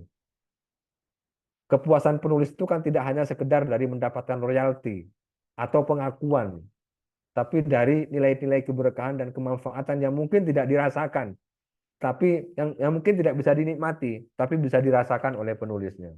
Itu luar biasa sekali. Jujur, saya kemana-mana ini bukan karena kapasitas saya sebagai saya ya, sebagai hayat, tetapi saya merasakan saya kemana-mana ini berkahnya buku-buku saya, berkahnya pengalaman-pengalaman saya menulis misalnya. Karena izin Allah Subhanahu Wa Taala, saya nggak bisa kemana-mana kalau saya misalnya tidak punya buku. Apa yang mau saya bawa misalnya? Saya kemana-mana yang menyampaikan tentang pengalaman saya menulis buku, pengalaman saya menerbitkan buku misalnya. Pengalaman saya ternyata nulis buku itu tidak seperti yang digambarkan oleh teman-teman dosen misalnya, nulis buku ternyata susah. Apalagi kalau lihat ketebalan buku yang sampai berjilid-jilid. Tetapi mereka bisa membuat, mereka bisa melakukan. Saya yakin kalau orang lain bisa melakukan, saya yakin kita pun juga bisa melakukan. Walaupun mungkin tidak sama, tapi minimal kita bisa membuat buku. Jadi nulis buku itu Bapak Ibu tidak harus sekolah sebagai penulisan buku. Yang tidak sekolah pun bisa menjadi penulis buku. Asalkan kita mau praktek menulis, asalkan kita mau ikhtiar untuk menulis buku, asalkan kita mau bekerja keras untuk menulis buku. Jadi segmentasi ini juga bagian dari tahap pra menulis. Untuk Bapak Ibu bisa menyiapkan hal-hal apa saja yang penting untuk dilengkapi. Dan yang terakhir Bapak Ibu dalam pra menulis ini adalah referensinya harus lengkap. Jadi Bapak Ibu kalau mau nulis buku, jangan mencari referensi sambil menulis. Ini mesti akan berdampak pada proses penyelesaian bukunya. Kalau Bapak Ibu sudah mau nulis buku, pastikan semua referensinya sudah ada di atas meja, sudah terdownload di laptop. Ini akan membantu Bapak Ibu dalam proses penyelesaiannya. Karena semakin memudahkan kita dalam praktek menulisnya, kita semakin fokus. Kita semakin mudah. Oh, buku butuh referensi A, tinggal masuk. Butuh referensi B, tinggal masuk. Kemudian tahap kedua, Bapak Ibu baru menyusun naskah buku. Di tahap ini Bapak Ibu sudah harus fokus menyusun bukunya. Ditulis berdasarkan jenis dan anatomi bukunya. Jangan kemana-mana dulu.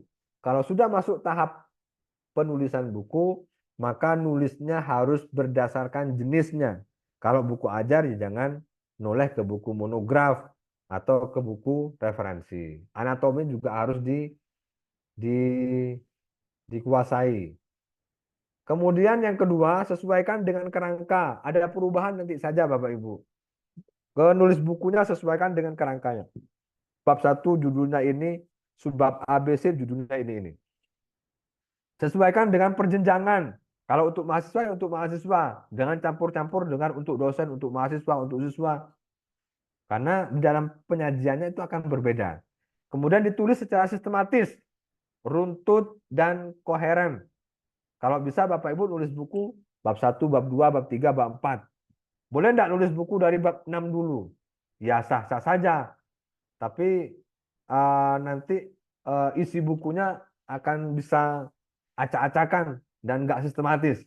Diharapkan kalau buku itu agar sistematis, maka nulisnya runtut. Karena di dalam isi buku itu Bapak Ibu ada yang namanya bagian awal buku, bagian pengantar, ada bagian isi, ada bagian penutup. Bagian pengantar ini pendahuluan atau pengantar yang mengantarkan buku pada proses atau pada konten yang sesungguhnya nanti di bagian isi. Jadi ada bagian pengantar, bagian isi, sama bagian penutup. Itu yang harus dijaga dalam praktek menulisnya. Memenuhi etika penulisan, pengutipan langsung ataupun tidak langsung, pengutipan gambar dan lain sebagainya harus memenuhi kaidah-kaidah penulisan yang baik dan benar. Hindari Bapak Ibu melakukan tindakan-tindakan plagiasi misalnya, atau mengambil karya orang lain tanpa menyertakan sumber rujukannya. Itu juga perlu diperhatikan. Itu menjadi bagian dari etika penulisan buku. Kaidah tata bahasa yang baik dan benar. Baku dan tidak baku tadi juga sudah disampaikan oleh Bu Epi. Jadi Bapak Ibu sebagai penulis harus tahu. Kalau masih bingung gitu buka kamus. Buka kamus ilmiah dan lain sebagainya. Kemudian harus menguasai bentuk deskripsi visual. Jadi Bapak Ibu diusahakan, terutama buku ajar, itu kalau bisa disajikan dengan menyertakan gambar. Jadi buku itu tidak hanya berupa teks saja, tetapi ada gambar, ada diagram, ada tabel yang melengkapi dari deskripsi teks dalam buku tersebut. Kemudian tahap ketiga Bapak Ibu baru masuk ke pasca penulisan buku. Pada tahap ini yang tadi saya singgung, Bapak Ibu jangan lupa melakukan proses swasunting secara mandiri, baik merevisi ataupun menyunting mandiri. Jadi sesuaikan dengan gaya selingkungnya, konsistensinya. Contoh misalnya Bapak Ibu kalau nulis buku misalnya maka harus konsisten penulisannya. Misalnya contoh nulis buku tentang salat, ya sudah, maka keseluruhan dari isi di dalam buku itu tulisannya harus salat, bukan sholat, bukan syalat. Itu juga menjadi bagian dari bagaimana caranya kita mengoreksi kembali isi dari buku yang kita tulis. Sehingga penting sekali bagi penulis untuk melakukan proses swasunting terhadap buku Bapak Ibu yang sudah ditulis draftnya. Kemudian Bapak Ibu yang terakhir, semoga masih ada waktunya, dalam penyusunan buku ada pengelompokan buku yang sekarang sudah mulai dispesifikasi Bapak Ibu. Kebetulan di Pusbuk atau Pusat Perbukuan Kemendikbudristek itu sudah mengelompokkan.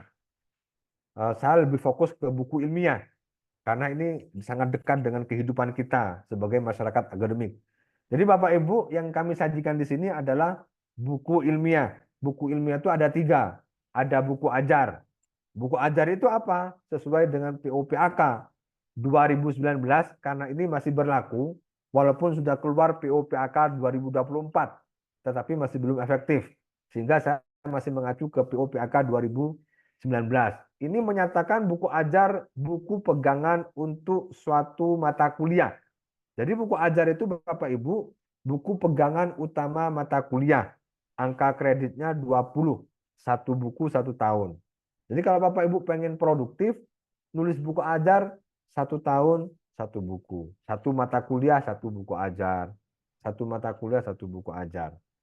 Ini juga gampang dan mudah Bapak Ibu. Bapak Ibu punya bahan ajar yang sangat banyak dan melimpah. Ada PowerPoint, ada materi-materi bentuk dokumen, ada buku-buku referensi berkaitan dengan bahan ajar yang Bapak Ibu ampu misalnya.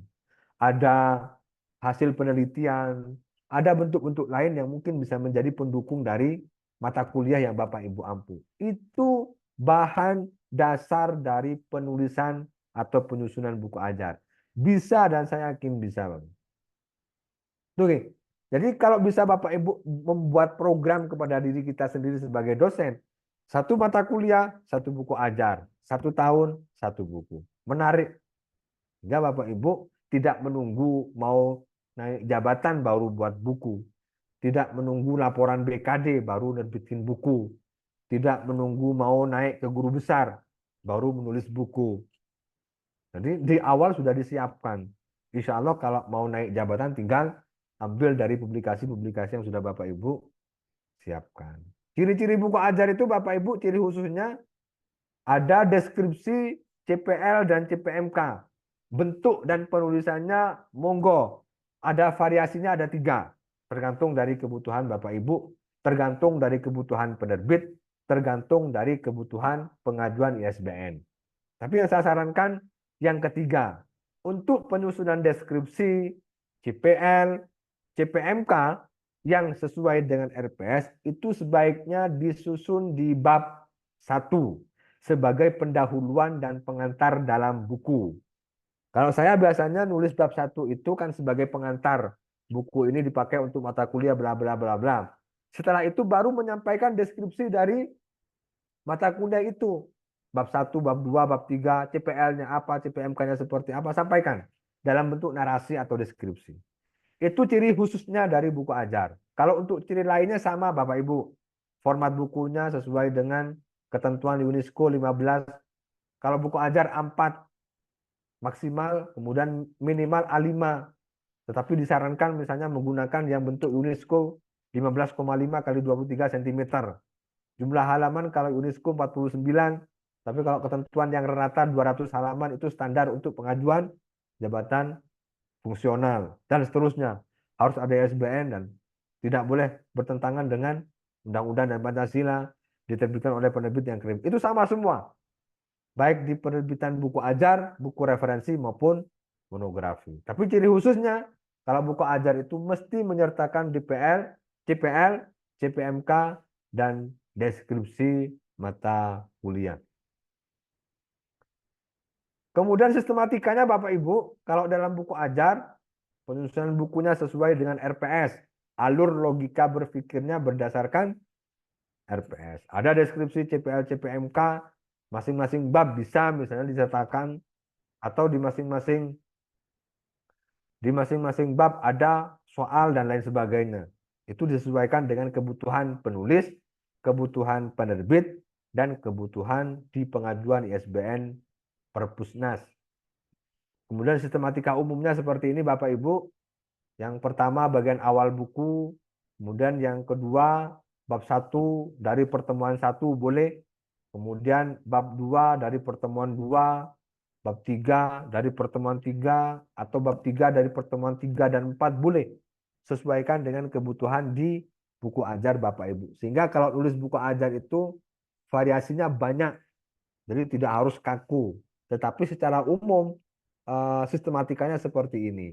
Bagian awal, kemudian bagian isinya ada pengantar yang terdiri dari pendahuluan yang tentang deskripsi CPL dan CPMK. Baru pertemuan 2 materi 1, pertemuan 3 materi 2 dan seterusnya. Kemudian yang kedua buku referensi. Buku referensi ini kalau menurut POPAK adalah buku yang ditulis dengan topiknya pada satu bidang ilmu. Kalau Bapak Ibu misalnya bidang ilmunya pendidikan agama Islam, maka Bapak Ibu kalau pengen nulis buku referensi, judulnya misalnya tentang pendidikan Islam di era digital misalnya. Itu buku referensi. Dia mengacu kepada topik yang dibuat oleh penulis itu pada satu bidang ilmu. Berbeda dengan yang monografi. Nanti monografi ada sendiri. Untuk buku referensi Bapak Ibu, angka kreditnya 40. Untuk satu buku 1 tahun maksimal. Masuk ke bidang penelitian. Ciri-cirinya, kalau buku referensi ini ciri-ciri umum. Format bukunya 15,5 kali 23. Ketebalannya rata-rata 200 halaman. Ada ISBN dan seterusnya. Itu bersifat umum. Tetapi kalau buku referensi itu letak dan fokusnya di topik bukunya. Kalau Bapak Ibu pengen membedakan, ini buku referensi atau buku ajar, lihat topiknya. Kemudian lihat isinya. Itu sudah bisa menunjukkan jenis dari buku referensi atau buku ajar. Untuk buku referensi Bapak Ibu, sumber penulisannya bisa dari dua aspek. Yang pertama dari pemikiran, yang kedua dari hasil penelitian. Bagaimana kalau dari pemikiran? Itu dari berbagai sumber literatur. Dari pemahaman Bapak Ibu, dari bahan bacaan Bapak Ibu, dari dokumen-dokumen buku yang lain, boleh. Itu kalau buku referensi. Atau yang kedua, dari sumber laporan penelitian. Tinggal dikonversikan saja ke dalam format buku referensi. Untuk buku referensi, sistematikanya Bapak Ibu sama dengan buku ajar. Tetapi alur logika berpikirnya sesuaikan dengan kebutuhan buku referensi. Kalau sumber penulisannya dari laporan penelitian, maka Bapak Ibu menyusunnya berbasis kepada laporan penelitian. Contoh pada sistematika ini. Bab 1 pendahuluan di dalam buku referensi dikonversi dari bab 1 pendahuluan laporan penelitian.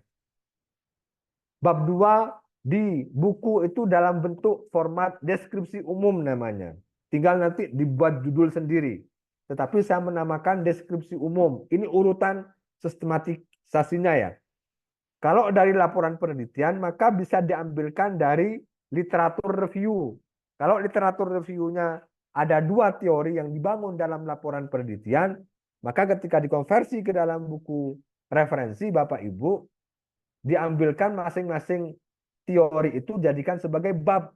Teori 1 bab 2, teori 2 bab 3. Kemudian untuk metode penelitian, di laporan penelitian dihilangkan. Karena format buku itu berbeda dengan artikel atau laporan penelitian. Bentuknya berbeda, karakternya berbeda, jenisnya juga berbeda. Karena ini aturan baru dari Perpusnas, tidak boleh dalam buku itu ada unsur-unsur yang mengandung penelitian. Termasuk salah satunya adalah rumusan masalah, manfaat penelitian, metode penelitian, itu dihilangkan kalau mau dikonversi ke dalam buku referensi. Ini saya namai dengan deskripsi khusus. Kalau misalnya dalam hasil pembahasan itu ada dua rumusan masalah, maka dibagi menjadi dua bab. Bab 4 dari rumusan masalah pertama, bab 5 dari rumusan masalah kedua. Baru nanti yang terakhir bab penutup. Baru diakhiri dengan bagian akhir buku. Kemudian yang terakhir Bapak Ibu, namanya monografi atau buku monograf. Untuk monografi, sesuai dengan PO-PAK 2019, substansi pembahasannya hanya pada satu topik atau satu hal dalam satu bidang ilmu. Ia lebih spesifik dari buku referensi. Untuk buku monografi ini Bapak Ibu angka kreditnya 20, 1 tahun, 1 buku sama dengan buku-buku yang lain. Monografi ini Bapak Ibu merupakan bentuk tulisan lain yang lebih spesifik. Biasanya sumber penulisannya dari laporan penelitian. Yang namanya laporan penelitian mesti topiknya spesifik atau satu sub atau satu hal dalam bidang ilmu penulisnya. Bentuknya Bapak Ibu, kalau monografi ini adalah sebenarnya bentuk lain dari buku. Ia bersifat tunggal, tidak bisa diterbitkan ulang, kemudian dia hanya menjadi satu kali terbitan seumur hidup. Kalau pengen mengembangkan, maka Bapak Ibu penelitian kembali, baru nanti laporan penelitiannya dibuat monograf lagi. Kemudian ciri-cirinya Bapak Ibu, ciri-cirinya sama dengan buku-buku yang lain. Dia hanya berbeda pada topiknya saja. Monografi itu hanya pada pembahasan satu hal atau satu sub bidang ilmu. Itu kalau buku monograf. Untuk ketentuan halaman, ketentuan format ukuran buku, dan lagi kalau monograf itu terbitannya tidak boleh berseri atau tidak boleh ada edisi. Sistematikanya sama Bapak Ibu dengan penyusunan buku referensi. Bagian awal, bab 1 pendahuluan, deskripsi umum, deskripsi khusus, baru bagian akhir. Ini sistematikanya hampir sama. Karena di dalam sebuah buku itu, sistematika penulisannya itu runtun tadi. Ada bagian pengantar, bagian isi, sama bagian penutup. Yang membedakan jenis buku ilmiah itu tergantung dari keberadaan bukunya. Kalau monografi, maka dia topiknya hanya pada satu hal atau satu sub. Kalau buku referensi, maka topiknya dia satu bidang. Kalau buku ajar, maka dia alur logika berpikirnya dari RPS dan seterusnya. Itu sudah bisa membedakan. Ini contoh-contoh dari monografi Bapak Ibu. Kemudian yang paling akhir Bapak Ibu, saya ingin menyampaikan dan menyinggung tentang uji sertifikasi BNSP. Ini sangat penting sekali bagi kita Bapak Ibu, terutama Bapak Ibu dosen atau pelaku perbukuan, pengelola penerbitan, atau penulis, atau editor, atau penelaah buku, atau Bapak Ibu yang memiliki profesi-profesi yang lain. Uji sertifikasi yang diselenggarakan oleh Unisma Press ini Bapak Ibu, sertifikatnya nanti dikeluarkan oleh BNSW. Ini contoh sertifikatnya seperti ini. Seperti ini contohnya. Ini biasanya logo Garudanya ini berwarna emas. Sertifikat kompetensi Hayat. Ini nomor reknya, ini nomor sertifikatnya. Ini skemanya. Penulis buku non fiksi. Penulis buku non fiksi. Yang tanda tangan Direktur LSP. Kemudian di bawah ini ada ada logo BNSP. Ini asli. Jadi walaupun banyak beredar itu yang palsu, tapi kalau yang asli ini bagus. Kemudian ini sertifikat kompetensi di penyuntingan naskah. Sama Bapak Ibu, semua sertifikat kompetensi itu dikeluarkan oleh BNSP. Sertifikat kompetensi itu Bapak Ibu sangat mendukung untuk akreditasi prodi. Jadi Bapak Ibu, semua dosen itu dituntut memiliki kompetensi di luar kompetensi bidang ilmunya. Kalau nggak salah masuk ke IQ 4. Kalau di indikator kinerja utama perguruan tinggi. Jadi selain Bapak Ibu punya karya ilmiah yang berbentuk lain seperti artikel, publikasi artikel, dan lain sebagainya, atau buku, maka Bapak Ibu ketika memiliki sertifikat kompetensi berstandar BNSP, itu paling tidak pengakuannya oleh negara secara nasional maupun secara internasional. Ini sertifikat-sertifikat saya Bapak Ibu sebagai pengenalan saja. Nanti Bapak Ibu yang direkomendasi kompeten akan mendapatkan sertifikat yang ini hanya dicetak satu saja. Tidak ada filenya. Bapak Ibu kalau pengen nyimpan, di-scan sendiri. Maka hati-hati kalau sudah punya sertifikat ini. Jangan sampai ketelisut. Dapat sertifikatnya langsung di-scan. Karena banyak kejadian yang kemudian hilang ketelisut, minta ke kami. Kami sudah sampaikan dari awal. Bahwa kami tidak menyimpan filenya, kami tidak bisa mencetakkan kembali. Karena BNSP tidak bisa mencetak 2 kali sertifikat. Itu sekali jadi sudah dianggap sudah selesai dan menjadi kewajiban dari pemiliknya. Ini sertifikat saya sebagai asesor berlisensi BNSP. Oke, terima kasih Bapak Ibu. Dari saya kurang lebihnya mohon maaf. Nanti kalau misalnya mau diskusi lebih lanjut di luar forum ini, boleh bisa langsung ke WA saya. Insya Allah tertera di materi ini. Nanti materinya akan saya sampaikan ke panitia untuk di-share di grup. Terima kasih dari saya. Kurang lebihnya mohon maaf, saya kembalikan ke moderator. Bisa kita lanjut dengan diskusi. Semoga cukup. Assalamualaikum warahmatullahi wabarakatuh. Waalaikumsalam warahmatullahi wabarakatuh. Baik, terima kasih Pak Hayat, materinya sangat padat begitu ya. Dan itu dengan speed 100 km per jam. Oke, baik. Jangan khawatir, nanti materi akan di-share semua berikut rekaman pelatihan ini. kemudian para narasumber pemateri kita sudah bersedia untuk diskusi lebih lanjut dan beliau-beliau ada di grup, nanti Bapak Ibu bisa mendapatkan nomor-nomor beliau. Baik, monggo silakan yang sudah ingin punya unek-unek begitu ya, ingin berdiskusi langsung dengan Pak Hayat. Wah, Pak Erik ini luar biasa, Pak Erik. Antusias sekali. Monggo Pak, silakan.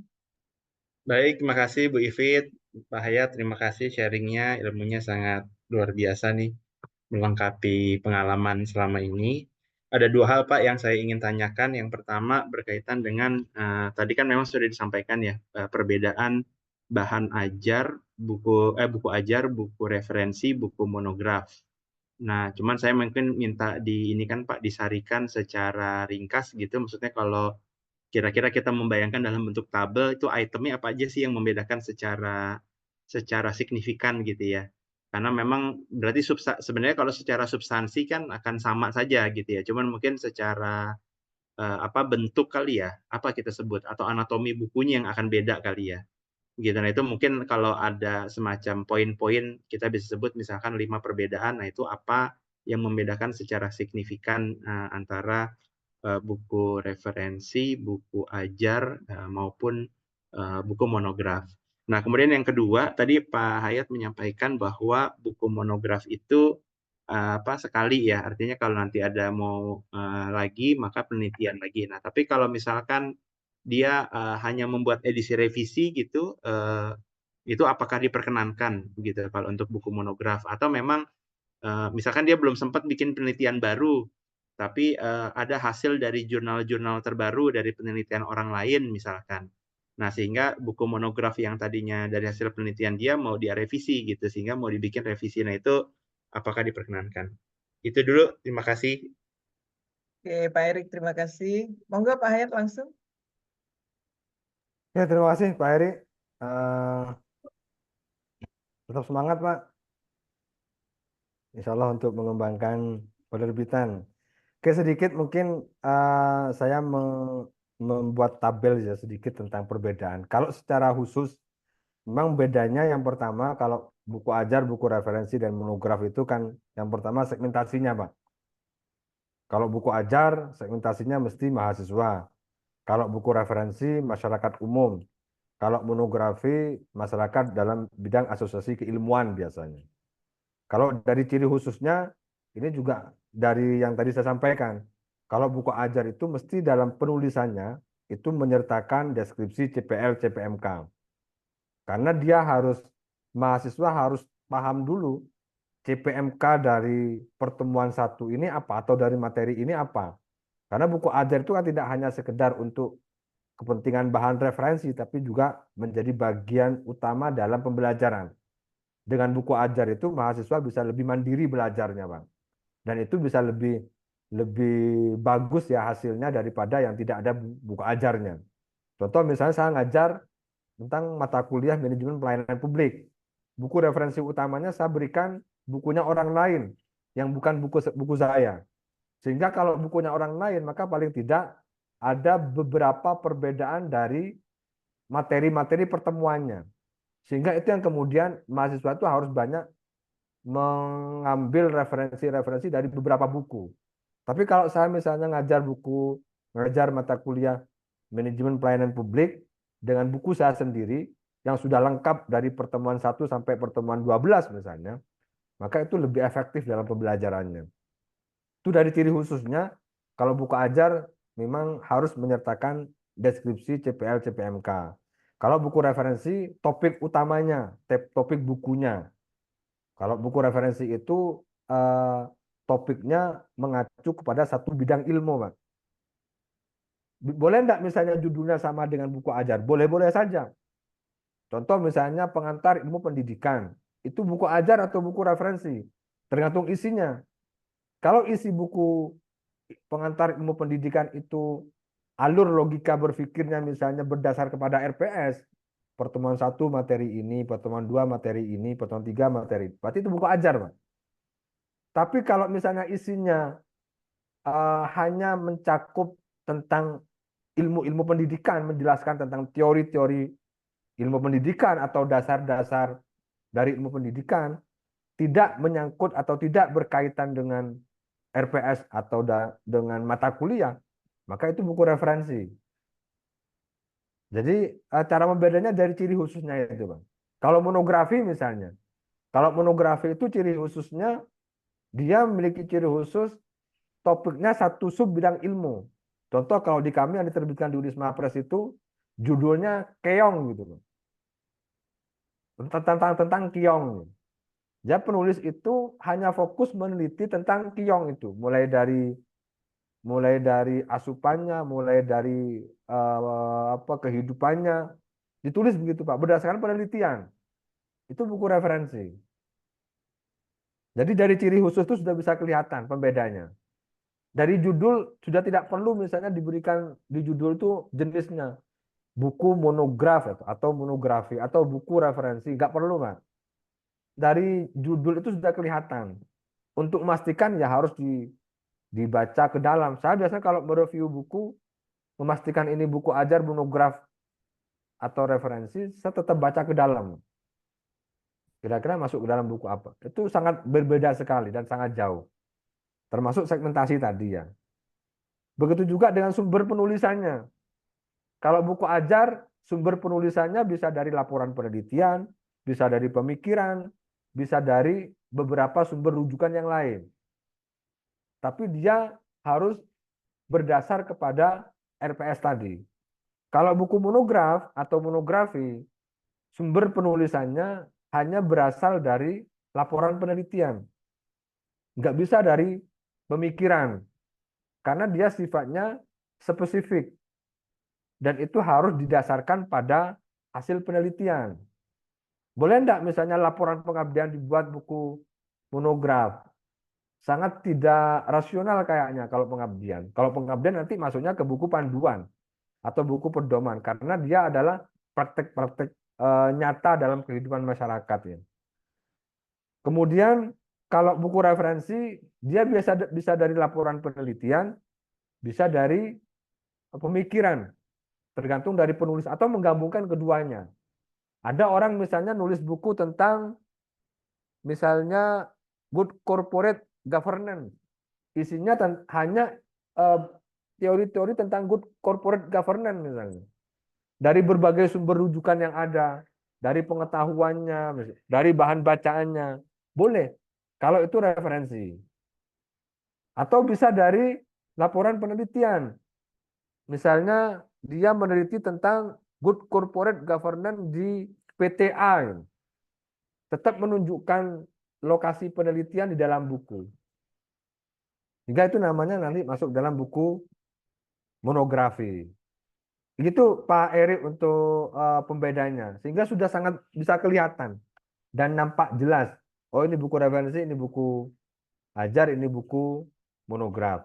Tapi bagi yang belum memahami secara lengkap, mungkin masih bingung menentukan mana buku monograf, mana buku referensi. Atau mana buku referensi, mana buku ajar. Karena dalam penerbitan itu kalau yang kami pahami, ada 3 regulasi yang harus dilihat. Yang pertama kebutuhan penulis, yang kedua kebutuhan ISBN, yang ketiga kebutuhan penerbitan. Terutama di penerbit-penerbit yang sudah lama dan sudah besar ya. Kadang tidak fokus kepada kebutuhan angka kredit atau kebutuhan penulisnya. Jadi ada yang menyamakan antara buku referensi dan buku ajar, Pak. Ini buku ajar, ini buku referensi. Buku referensi itu sama dengan buku ajar. Karena tidak fokus kepada kebutuhan regulasi-regulasi yang ada di kebutuhan dosen seperti POPAK. Kemudian di regulasi lain tentang misalnya Permendikbud 22 tahun 2022 atau Permen 75 tentang implementasi sistem perbukuan dan seterusnya. Kalau saya bisa menyesuaikan Pak, dulu monografi itu bentuknya boleh sama dengan laporan penelitian Pak. Bab 1 pendahuluan, bab 3 metode penelitian, bab 6 kesimpulan, boleh sama. Dan diterbitkan, mendapatkan ISBN. Tapi sekarang sudah tidak boleh, Pak. Itu regulasi di Perpusnas. Kita akan menyesuaikan. Dan saya yakin semua penerbit menyesuaikan. Jadi tidak boleh ada unsur penelitian. Itu kira-kira Pak Erik. Kemudian yang kedua, apakah monografi bisa direvisi?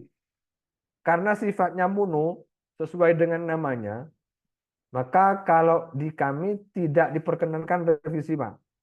Dia berlaku tunggal dan berlaku seumur hidup sekali.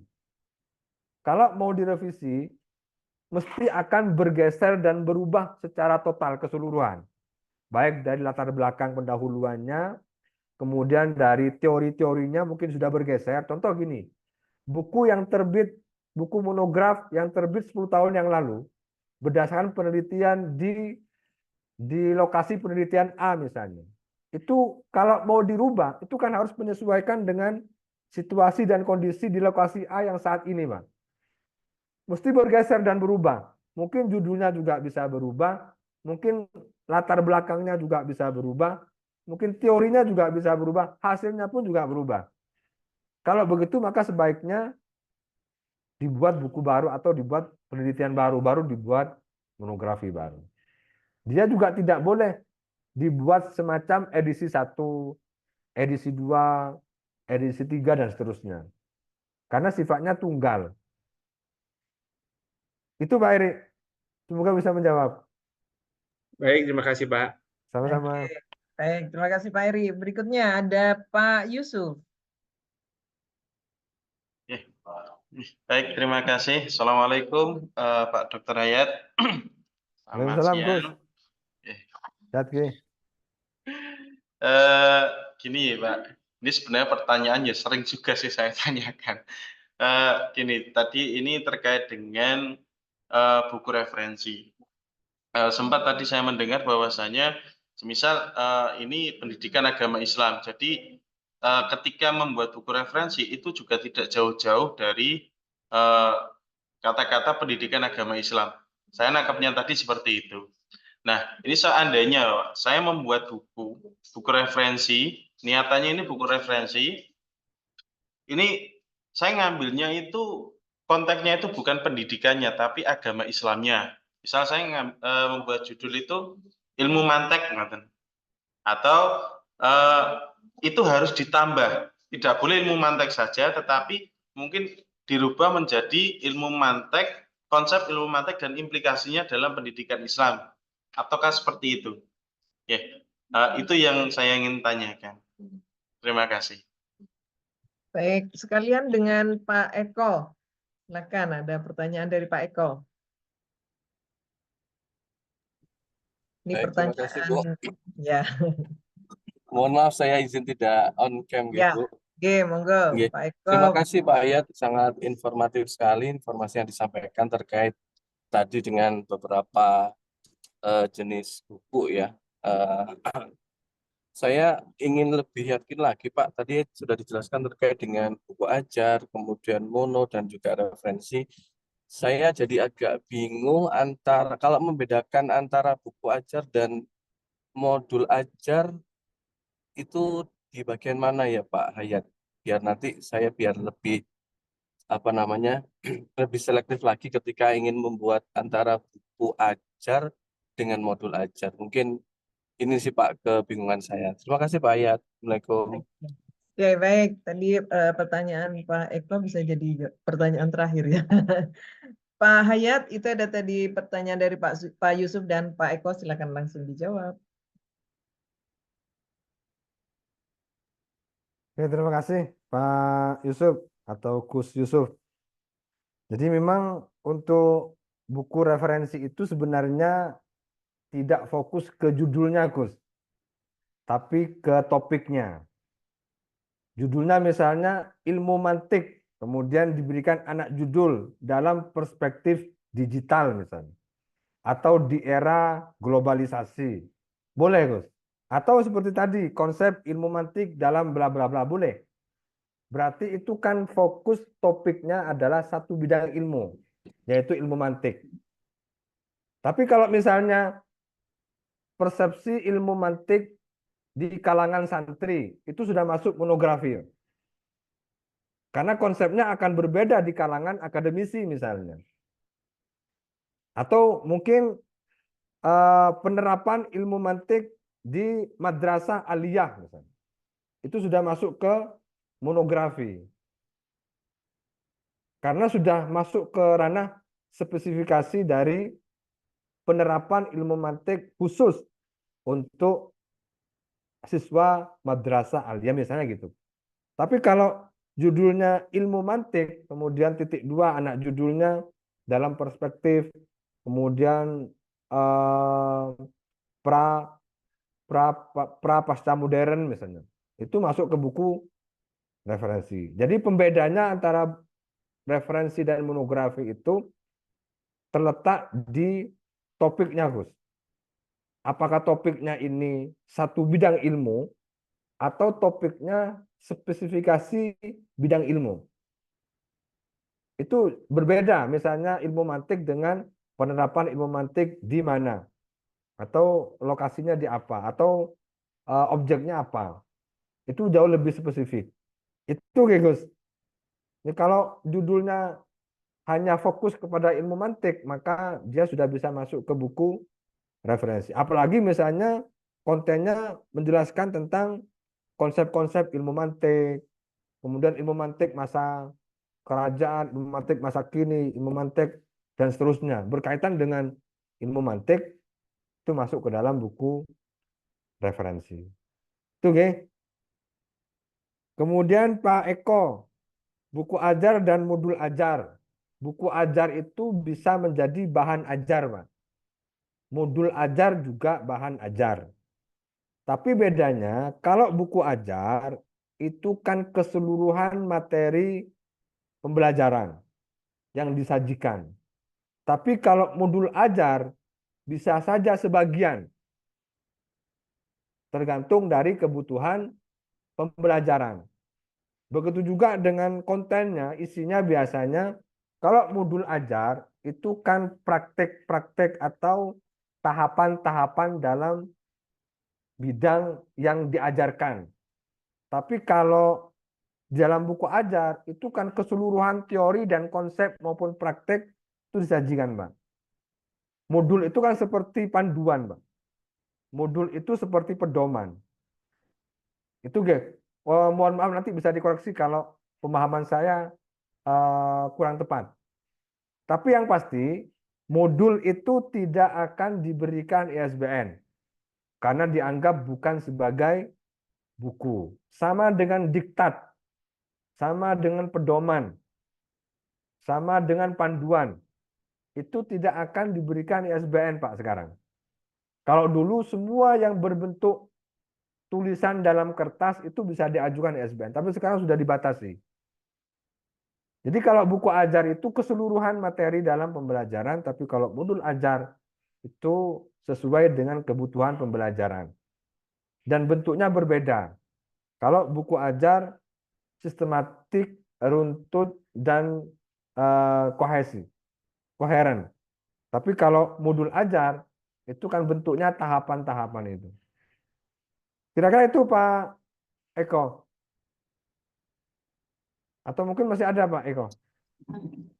Ya, terima kasih Pak Ayat. Sedikit mungkin klarifikasi, mohon maaf nih. Kalau pemahaman saya mungkin yang salah Pak Ayat, ya, tapi informatif tadi, terima kasih. Saya sering baca yang buku dari UT itu Pak Ayat. Oke. Jadi agak bingung juga ini, kan itu juga ada ISBN-nya. Apakah Itu memang namanya buku kebijakan yang ajar, Pak. tadi? Oke.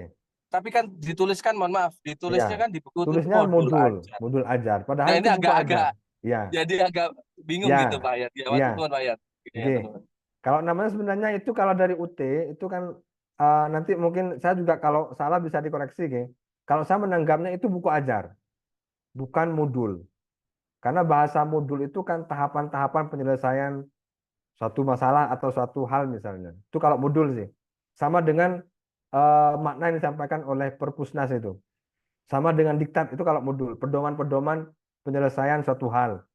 Itu tahap 1, tahap 2, tahap 3 gitu kalau modul, Pak. Kalau saya sih, kalau di buku-buku modul yang di UT itu, kalau saya menganggapnya itu buku ajar, Pak. Karena isinya konten-konten pembelajaran atau materi-materi pembelajaran mulai dari pertemuan 1, karena kebetulan teman-teman saya banyak yang membuatnya, tapi memang dinamakan sebagai modul. Itu Pak Eko, oke? Oke, matur nuwun Pak Hayat. Oke, Matur sama-sama, nuwun. siap. Oke, matur nuwun. Oke, baik. Terima kasih. Bapak Ibu pertanyaannya luar biasa. Memang sedikit tadi ya agak miss ya terkait dengan perbedaan antara buku referensi, buku ajar, modul dan buku ajar begitu ya. Nah, nanti di paparan Pak Hayat di apa tuh namanya materinya nanti akan diberikan sehingga Bapak Ibu nanti dapat lebih jelas membedakan apa itu yang buku ajar begitu ya, kemudian modul ajar, referensi seperti itu. Kalau monograf jelas ya. Monograf jelas. Baik. Bapak Ibu, waktu juga yang membatasi kita, Pak Hayat sebelum mengakhiri sesi ini, monggo closing statement-nya. Bapak Ibu jangan takut untuk menulis dan menerbitkan buku, tapi takutlah kalau kita mati tidak memiliki karya buku. Terima kasih dari saya, kurang lebihnya mohon maaf. Assalamualaikum warahmatullahi wabarakatuh. Waalaikumsalam warahmatullahi wabarakatuh. Baik, itu closing statement dari Pak Hayat. Beliau memang sangat concern dalam menulis. Dan Bapak Ibu kita akan bertemu lagi nanti pada saat sesi BIMTEK ya, untuk persiapan uji kompetensi. Nah, saya mencoba mengutip katanya ini ungkapan dari Imam Al-Ghazali. Kalau kamu bukan anak ulama besar, bukan pula anak seorang raja, maka menulislah. Kemudian kalau kamu ingin mengenal dunia, maka membacalah. Tapi kalau dunia ingin mengenalmu, maka menulislah. Jadi jangan ragu Bapak Ibu, silahkan mulai menulis dari sekarang. Bapak Ibu, terima kasih kami sampaikan kepada seluruh peserta dan kepada seluruh narasumber yang sudah mengisi kegiatan ini selama 2 hari. Bapak Ibu peserta luar biasa sangat antusias dan telah menyukseskan acara ini hingga saat ini telah berakhir. Harapannya setelah mengikuti kegiatan workshop ini, Bapak Ibu mendapatkan pencerahan dan lebih produktif dalam menghasilkan karya untuk mewarnai dunia pustaka Indonesia. Ada pantun untuk Bapak Ibu. Ke pasar Cikini beli ikan. Ikannya digoreng buat makan. Sungguh senang kita rasakan dari workshop yang sudah diadakan. Burung pelikan, burung cendrawasih. Cukup sekian dan terima kasih. Saya Ivit Novitasari selaku moderator undur diri. Sampai jumpa kembali di lain waktu. Wassalamualaikum warahmatullahi wabarakatuh. Waalaikumsalam warahmatullahi Waalaikumsalam warahmatullahi wabarakatuh. Waalaikumsalam Terima warahmatullahi kasih wabarakatuh. Bapak Ibu, Ibu. sukses semua ya. Kang Hayat. Semangat. Bersuwun Pak Hayat. Terima kasih juga. Nggih, Jangan lupa semuanya ngisi, sama. ya terima kasih. Jangan lupa ngisi presensi ya. Di grup Oh, sudah nggih, ada. Bu. Ya, Nggih. nanti Oke, untuk matur nuwun, Bu informasi, Ivin, Pak Hayat Siap. semuanya. ya, nggih. Bu untuk Ivit kalau informasi Ditunggu lebih share boleh lanjut makalahnya, Bu ya. materi dari memantau di awal grup bisa ya. di-share. Nggih, Ya, ditunggu share makalahnya, nggih. baik, Siap. terima Siap. kasih. Sesi 4 belum ada absennya ya, Bu? Ada nanti di grup ya. Pantau di grup Oke. informasi Oke, berikutnya. siap. Nggih. Siap, Terima siap. kasih. Atas bantuan. Assalamualaikum. Waalaikumsalam. Waalaikumsalam. Tak pantau terus. On is live. Tak tunggu ya di Malang. Mohon izin Oke, siap. Monggo. Oke. Assalamualaikum. Waalaikumsalam. Waalaikumsalam.